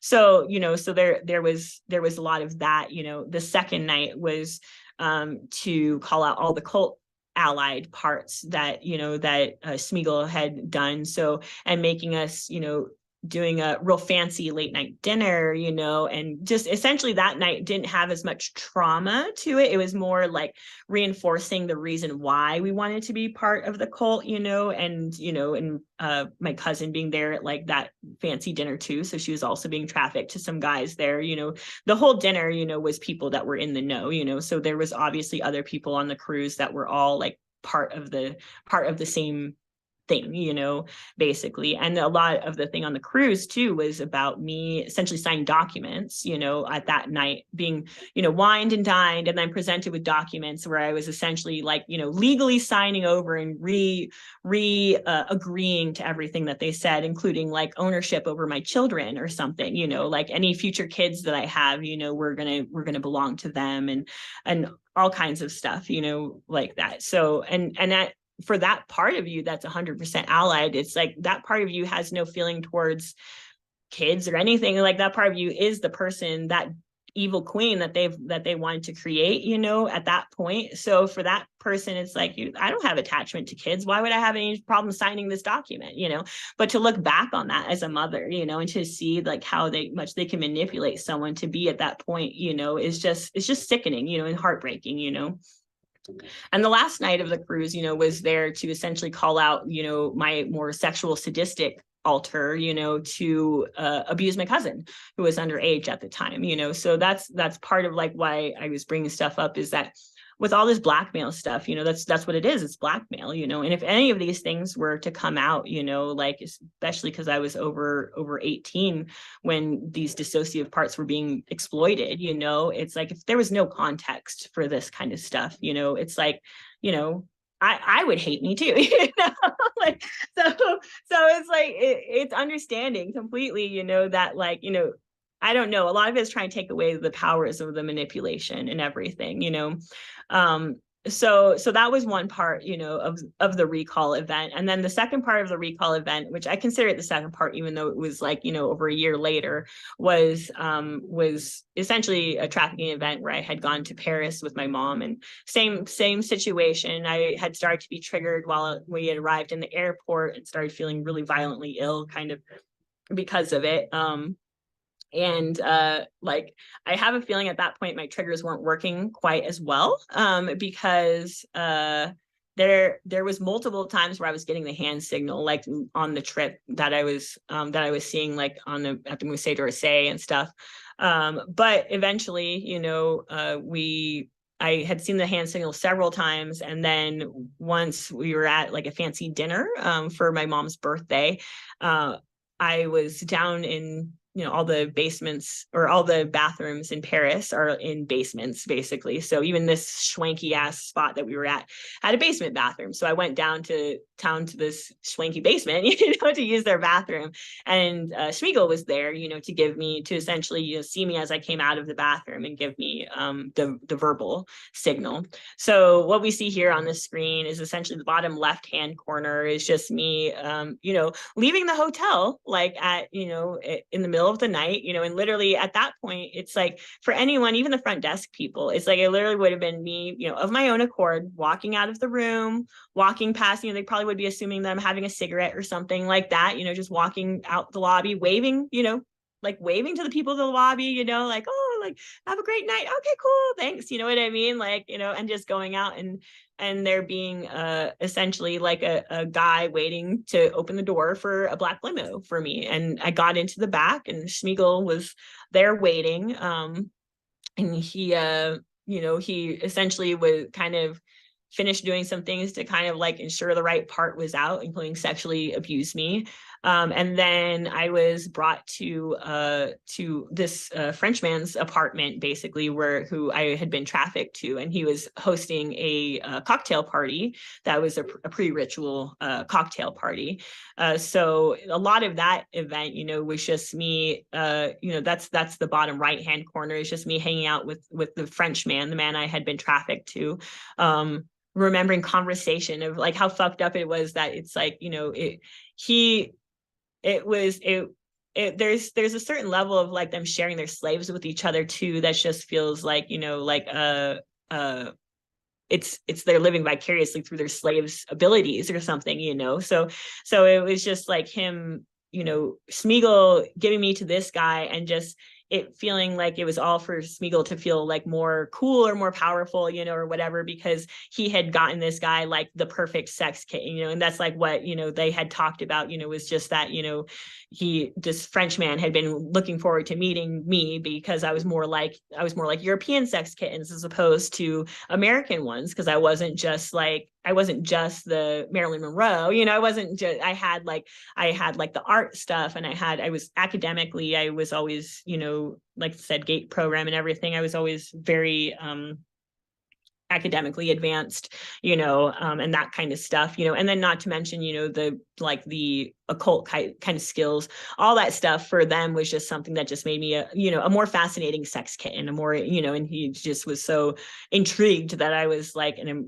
American sex kitten that, had more to me, I guess, which is fucked up, So that was most of that, cocktail night. And then all these people essentially all got into cars and then drove to essentially what was like, it looked like, like a church or government type building type thing that had like an entryway underneath it to like some catacombs. And that's what you're seeing as like the top part. So it was essentially a ritual space that was underneath Paris. It had like, there was some natural features to the rock, but a lot of it was more like it was flat walls with like, the little square, I don't know, like drawers that they put people in. I don't know, there was like, it's a grave site, basically, so there's like some carved pillars, and wrought iron like candelabras and stuff like that, but the whole thing was like a sepulcher. It had like, there was obviously like bodies like in the walls and everything. And there, there was another high priestess, and the people that were performing the ritual were also in red.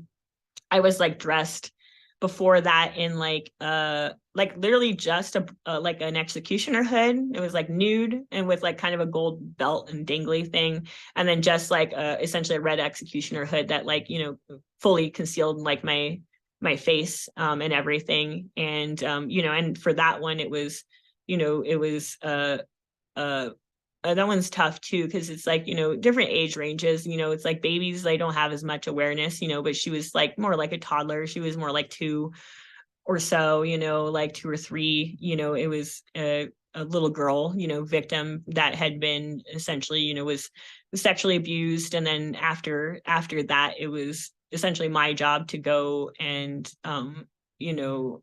to help with the people that were then like, draining their blood and like catching it in like, in a basin to then be distributed for like a black mass type thing. And then my main role was like a butchery part, which was essentially that like it was the whole thing had like a black mass kind of feel to it. So the communion would have, was the blood that was like served, out of like these like silver chalices.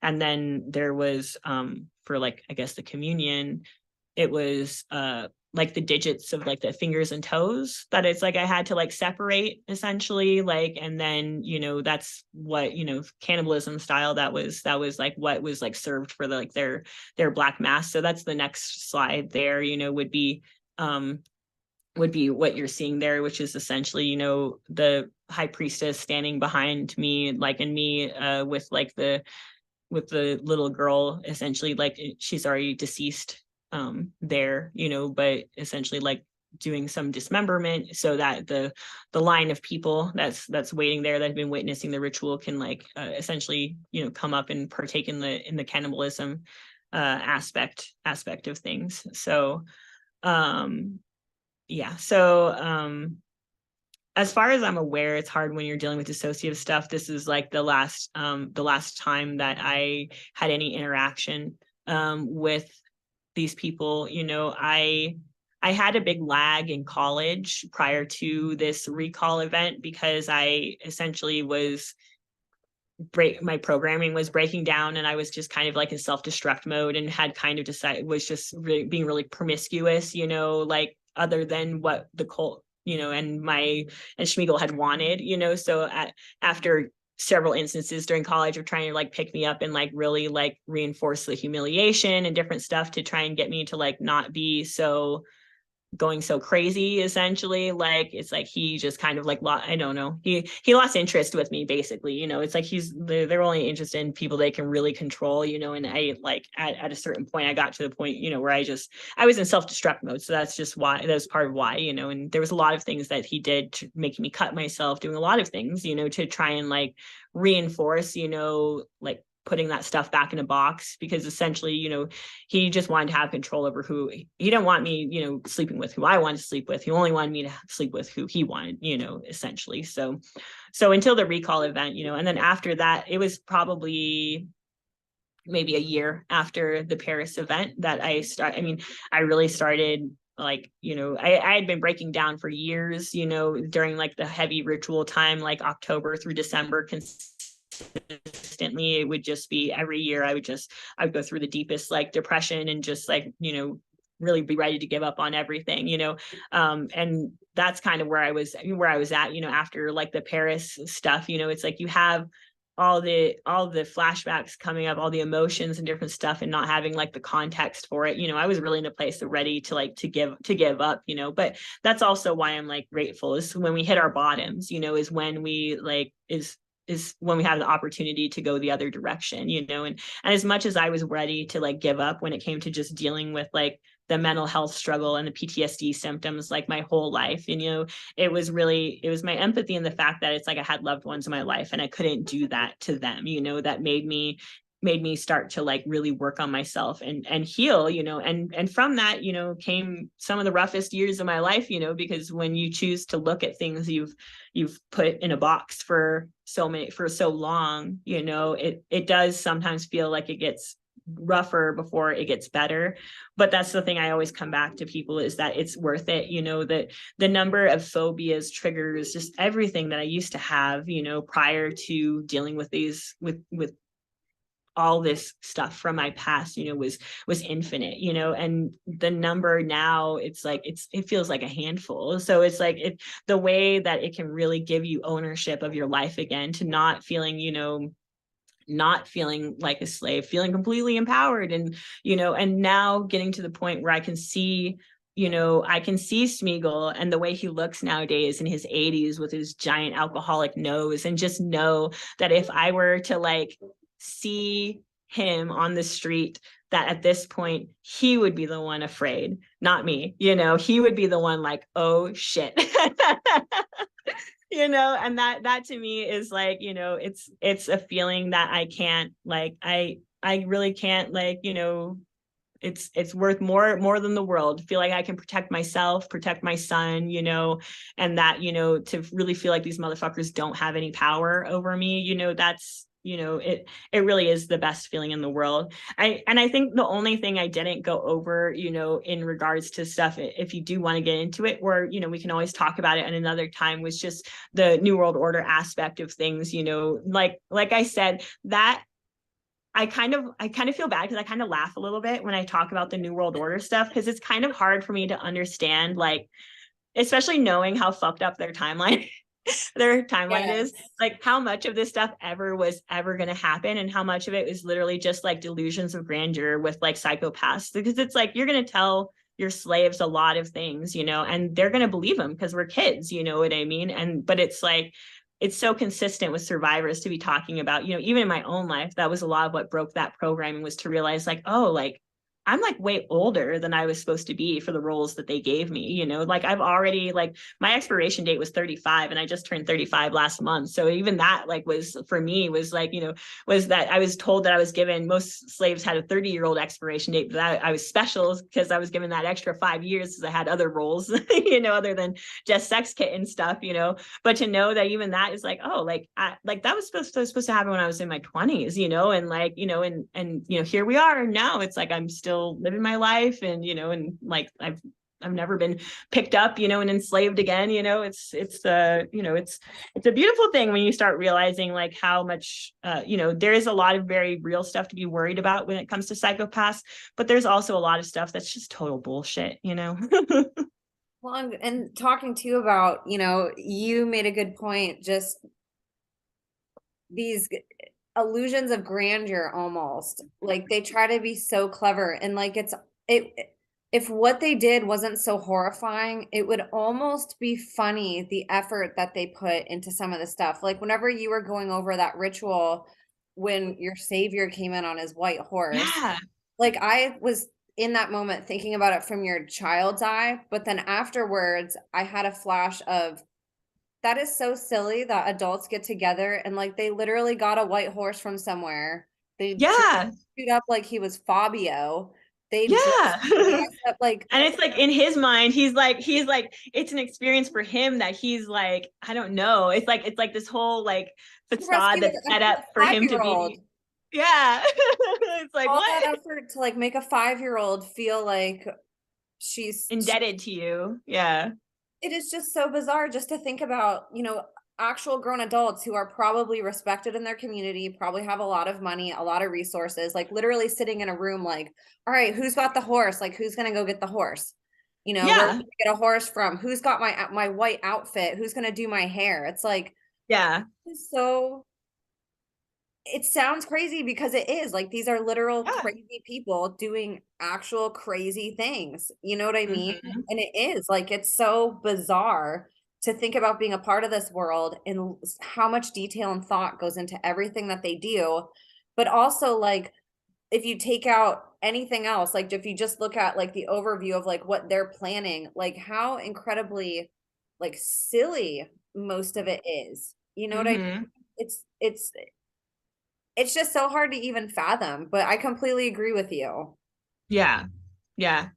And that's really how I feel about it too, is like initially when you're dealing with flashbacks coming up initially, it's like you're going to be dealing with like, like there's I mean, you really do feel like everyone says, like it's happening in that moment. So that level of belief that you had in that moment of like fear of like whatever powers or abilities they had or whatever like plan for the future or whatever role or whatever, it really is. It's like we come back to, it's like for that part, like those times of trauma are their whole world. They don't have they don't have like normal life to draw on to be like, oh, like things are going to be like, I'm going to have, lunch later this day, or a different, you know what I mean? To just know that all that stuff, so for those parts, yeah, it's like, it's so easy to convince them of like a crazy worldview and for them to just be like 100% bought into it, and like I said, I'm not like discounting some reality to this shit, because the thing is, I do believe they are trying to really do all these things that they talk about when it comes to like the more New World Order plan type of stuff. Like, yeah,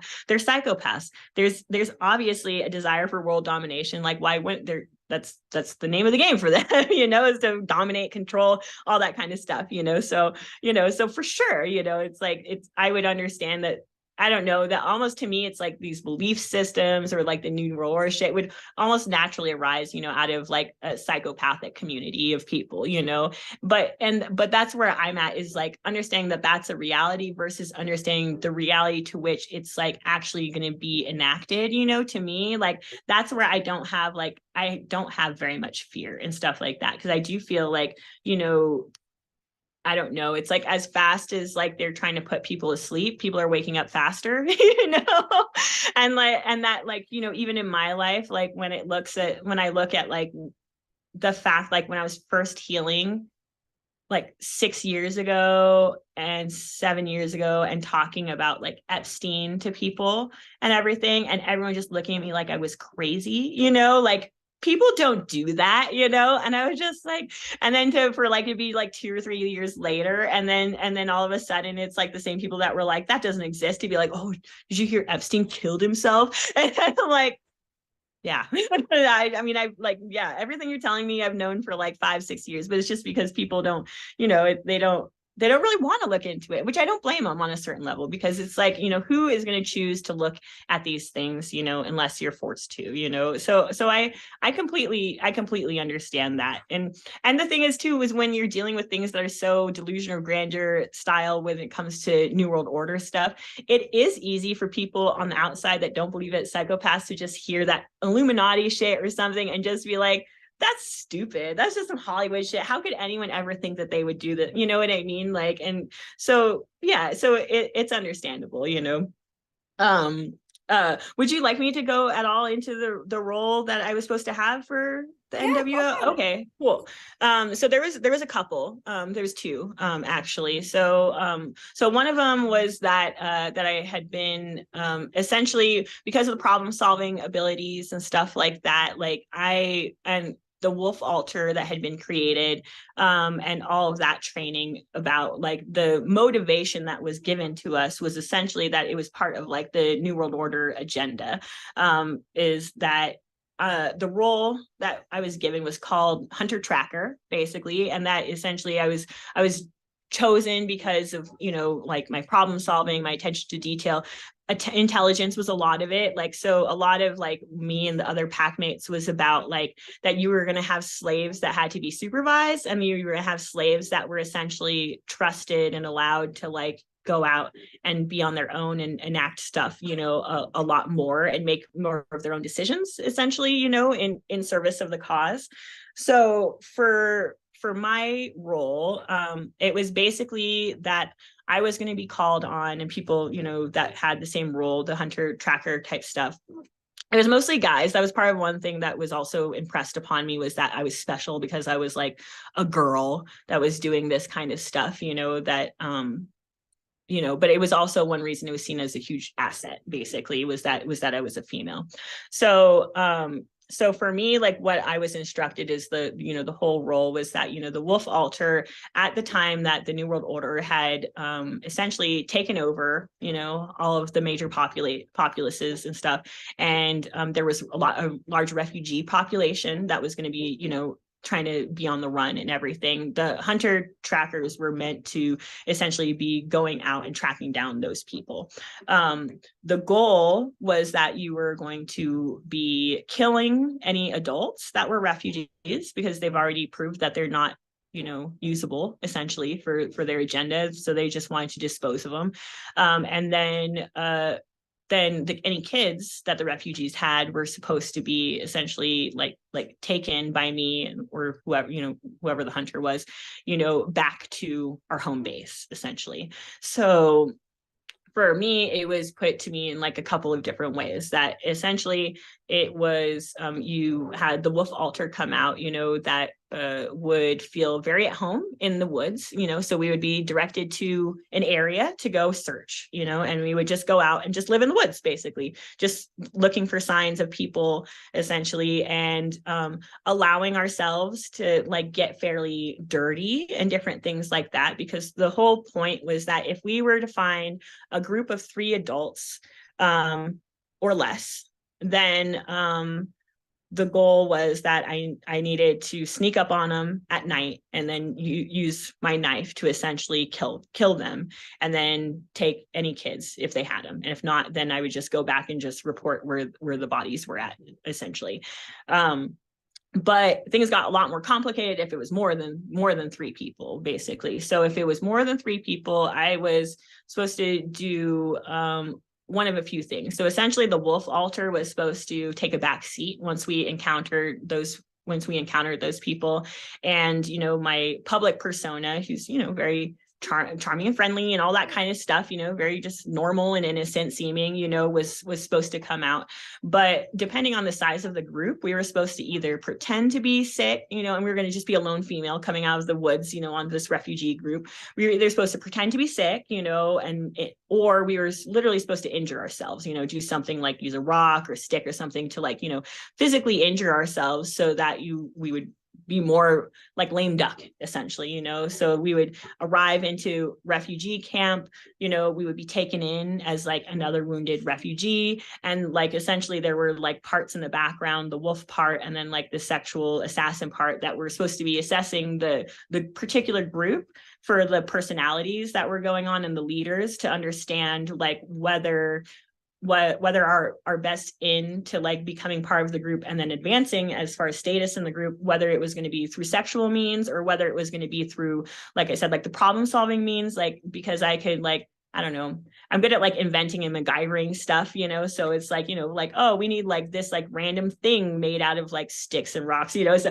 it's just, it sounds stupid, you know what I mean, but it's the kind of thing that it's like that I've all, you know, they reinforce too, so it's like they also give you additional stuff, you know, but just in being useful, so being able to like help with like medical stuff or splinting, or being able to help like with, you know, just just normal things that you would need for living in the woods, just kind of stuff like that, essentially. If you ever heard of COINTELPRO, how like the FBI's like whole thing was with infiltrating, counterculture groups and stuff, is that, you have your undercover agent that goes in, but because they're technically an agent and they do have way more skills than other people, they're able to like advance very quickly through the ranks of the group, and gain a position of power and trust because of that. People don't suspect, that's the case. So it was the same with me, is that I was supposed to find my route to getting an in with the group. During that time, I needed to be assessing like the kids, like, so kids that were like in between time, like, so they were like 11, to like, 15 or so, or like, roughly that age where you're looking at like tweens and stuff like that.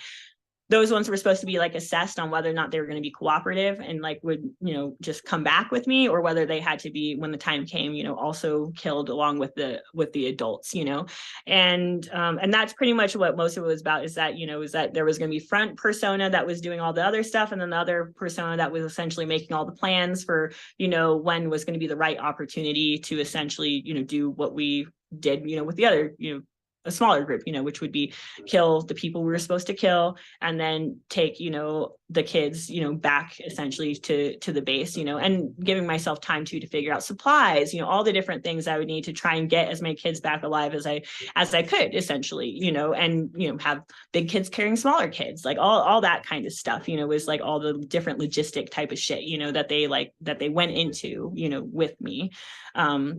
And it was stuff that they would like, that they would like reinforce, with programming, like I was saying, like, so like a lot of like the training for like knives or like weapons or stuff like that, like they create that altar for you like early on, but almost like before you physically can do those things. So then it's like later on, it's like there were instances like where I was at church camp out of town, or different things like where they had opportunities to like, pick me up for a night, or, a little bit at a time, and it's like almost like there would be like additional training added on to those parts, because now we were at a physical age where we could actually maneuver and manipulate, these kinds of things, the weapons and everything. So that was one role. And then the other role was supposed to come after this role. So this was after, once everything was like stable with the New World Order in trouble, that there was essentially like people that were chosen to be rulers of the different territories, essentially. So I was introduced shortly after I moved to Tucson by Schmiegel to someone I was presented to was related to him, but now I wonder if he wasn't actually related, but was maybe just like a mentorship role. But regardless, he was about 10 years older than myself, like 10 to 15 years older than myself. And he was essentially, for my other role, the role in the cruise that had signed the documents, the Dark Queen royalty type role that was created, was to essentially be a second in command for the guy that had been chosen to be like the king of this territory. So to be his queen, but it's still more, I say queen, but it's still more like you're like a second in command. Like I said, it's like you're like that sex kitten bodyguard. You're also, because of like the problem solving stuff, being able to help with like, organization and logistics sides of things, and people management, even being a Ghislaine to him, to finding his victims. There wasn't any emotional attachment there as like him as us having a relationship, is more, that just, and being a breeder, essentially just making kids, with him, and still, even with that role, 35 was the cutoff though. I was expected to play that role until, it seemed like mid-20s, or like, early 20s, until I was like 35, and then be, replaced essentially, like was the kind of always the understanding with that. So a lot of that, really was just about, just knowing how to be just like a ruthless ruler who just knew what to get done, basically. So those were the two roles, that were really specifically for me, like geared towards like, this like New World Order agenda. But like I said, like for me, it's something I kind of almost like laugh at a tiny bit now, just because it's realizing how off the timeline was, and that like, that they, they really expected, that whatever was going to happen, this role that they would need for hunting or refugees or something, they expected it was going to happen at least a decade ago, I think, or like, maybe, sooner, earlier than that, who knows, but it's really realizing that's the case at this point makes me feel optimistic that like more and more they're getting, the psychopaths, the pedophiles, everyone's getting exposed. People are understanding that they exist in society and what they do, and I really feel like the likelihood that the agenda is ever going to succeed, I mean, I really, like think Buddha, Jesus, higher power, I'm optimistic that, we're heading on the right path, so, but yeah, I feel like that was like forever, so much word vomit. I hope it was helpful to like you and any survivors or anyone who's like an ally. I think that's pretty, it's not everything when you think about the number of Oh when you think about the yeah, number of like instances, of course it's not everything, sure. but for me it's at least, the main events that really kind of give like a good arc as far as like for people to understand the number of things that people go through, the different motivations, I guess, a little bit, because it's so hard to understand. And people can know how much child pornography is out there just by volume, but for some reason it's just like really understanding like where those victims come from and all that stuff still seems to be like a big like mystery to most people, and it's just something I hope can be helpful, it's just sharing my experience about everything that happened and people understanding the motivations, without even, many of your guests have gone into paperclip and stuff like that. So understanding that motivation behind, why they understand the developmental ages and when to do the different traumas and stuff. But it's like, I mean, to me on a certain level, it's like, paperclip or no paperclip, psychopaths are going to still be psychopaths, and this is still going to exist, so hopefully we're just knocking down that wall like one little bit at a time. We are. Oh my goodness. And your testimony gives me so much hope too. Seeing younger survivors coming forward, people like you, Gray, there's more and more that are starting to come out. It's like the programming itself is breaking. I feel it'll continue maybe breaking a little bit earlier because there's so many awakened people out there. This Yeah. information is not so hard to come by now. I mean, it is, but it's becoming easier. You can go type in like mind control in a search and find a million different things on it, or survivors Mm-hmm. or SRA or ritual abuse, human trafficking. Like their attempt at censoring that information, through controlling the internet doesn't work either. Like it didn't work. It backfired on them. They can go ahead Yeah. and check it all they want, but our voices are here. They're loud and they're not going anywhere. And we're all connecting. We're all finding each other and we're all getting louder, and there's people like you that are willing to just take a chance and come out and share your testimony. And now you're handing that torch over, and there's going to be more people who listen to your story that say, I want to stand up and have a voice too. Carrie inspired me, Yeah. and the most Even if beautiful, it's just one person, I would be grateful, yes, 100%. And like the most beautiful part about your story is seeing you here today smiling in the place where you have a beautiful career that you love, you have the man of your dreams and a beautiful son, and you're able to sit here and speak in your conviction and with strength, and even literally to say, if my perpetrator were to be walking the street, he's going to be scared of me now. Like when you Yeah. said that like sends chills up my spine, it's just really beautiful to see the healing journeys that you go through and like how inspiring that is for other people on the other side who are struggling. Sorry, I'm going to cry. Yeah. Just to see like what's on the other side if you start putting in the work and like connecting and researching. Like it's our empowerment, like you said. It's how you take your power back by learning. Your gifts are beautiful. You had people that abused you because you were gifted, because you were talented, because you were beautiful, because you were a child of God. People took those gifts and exploited them and used them for things that are evil. And you can take that back and take those gifts and recognize that they're your God-given gifts and use them to create something beautiful. Use them to have beautiful relationships. Use them to be a good, loving parent. Use them to create a beautiful business, to draw, to write, to do whatever is in your heart that you didn't get the opportunity to explore as a child because your Yeah. gifts were being exploited, and that's like they created and manufactured the world that we're in right now. And the only reason why it exists is because they've convinced us that it's real. And so we believe it. And the way Mm-hmm. out of it is to create our way out of it. If we all say, what are my gifts that are trying to be stifled, that are trying to be shut up, that people are trying to use or exploit, and say, how do I take that back and how do I create the world that I want instead? They Yeah. can't, as much as they want to copy God and try to be God, they can't. And those gifts are from God within us. That is how we bring God here to the world, is we create what he gave us. We create with the gifts that he gave us the world that we want.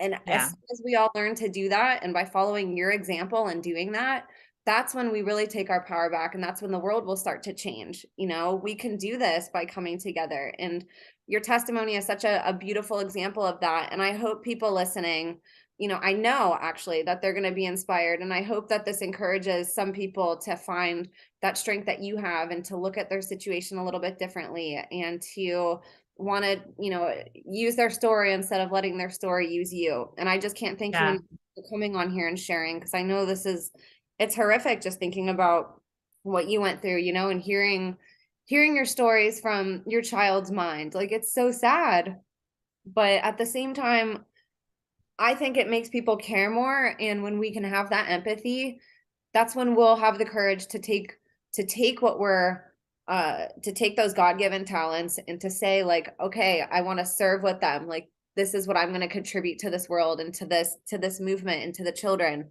I'm going to create something, and I'm going to have the courage to do it and to stand boldly and know that anybody that tries to mess with me, they better be scared, not me. Yeah. That's what I said. I said that's like my thing I said the other day, and I still love, is that I feel like, especially when you look at all the knife crap, that it was just like, damn, like I feel, and I look at and all my strengths, like I said, the art, like the, just the, introspection, just a lot of the stuff, that I just felt like I was just like, damn, like I feels like they like honed like a really sharp weapon, and now it's like pointing at them. And Yes. and that's like how, like that's like the point that I am like so grateful to have come to in my therapy, is that, like everything you said is giving me like goosebumps, because that's how I feel, and it's just so grateful to be, in a place of, I jokingly was in hermit mode the past like 6 years, because after a year of healing on the incest, I came out to my family, and publicly on Facebook about the abuse, and all shit hit the fan,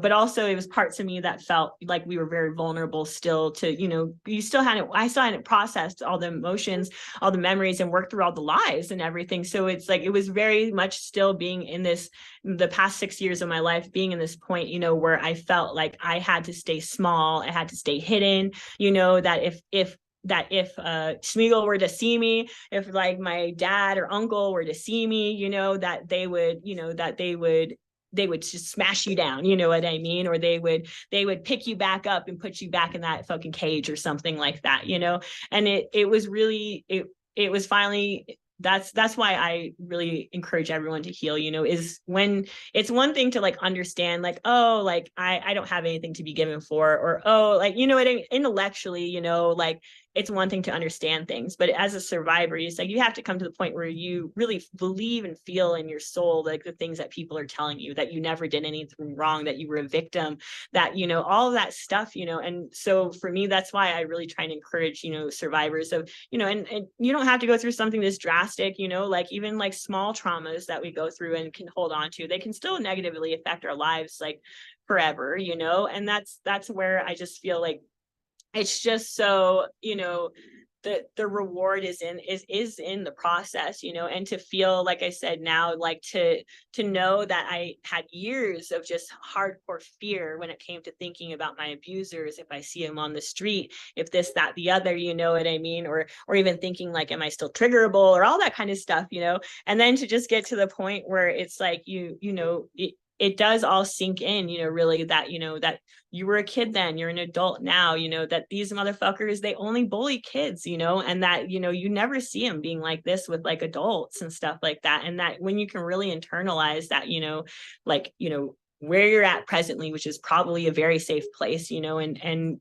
everything, you know, and who that you have in your life and everything like that, then it really does, like, I mean, it takes stuff that was standing in the way of enjoying all of those things and finally just like makes it go away, and all the fear goes away, you know, and not all of it, you know, it's still, you're going to still have to deal with and process stuff, you know, as you know, as life comes about, you know, but regardless, to be in a point where, you know, like, know, essentially, like, really know that like you have no responsibility for that shit, and really understand, you know, that like, that, you know, that like you said, that you're a child of God and a child of light, and all the things that they did to force you to believe that you were evil or worthless or, you know, unlovable by anyone except for them, or like them, you know, all those things that they did, you know, really were just lies that were told to a kid. And it's kind of sad that like on the other side of it, it almost feels like silly that I believed those things for so long, you know, and it's very heartbreaking too, to know it stood in the way of me really enjoying the life that I had, you know. But it's why I'm here today, you know, is because this is helping me to like continue to feel empowered and continue on my path. I'm hoping it'll help other people to do that, you know, and hopefully it's like, you know, it's the first of, you know, maybe more instances, you know, that like I can, like I said, I was thinking about starting a channel and everything, that I can do some help, you know, with you know, giving some people some insights of just what worked for me, you know, during my healing process to get to this place of like gratitude from the place of fear that I had been living in. So yeah, thank you. I mean, you're doing God's work, you know, just like, I mean, I could not be here unless you had, you know, been here and inspired me for, you know, for a couple years now. So thank you, Emma.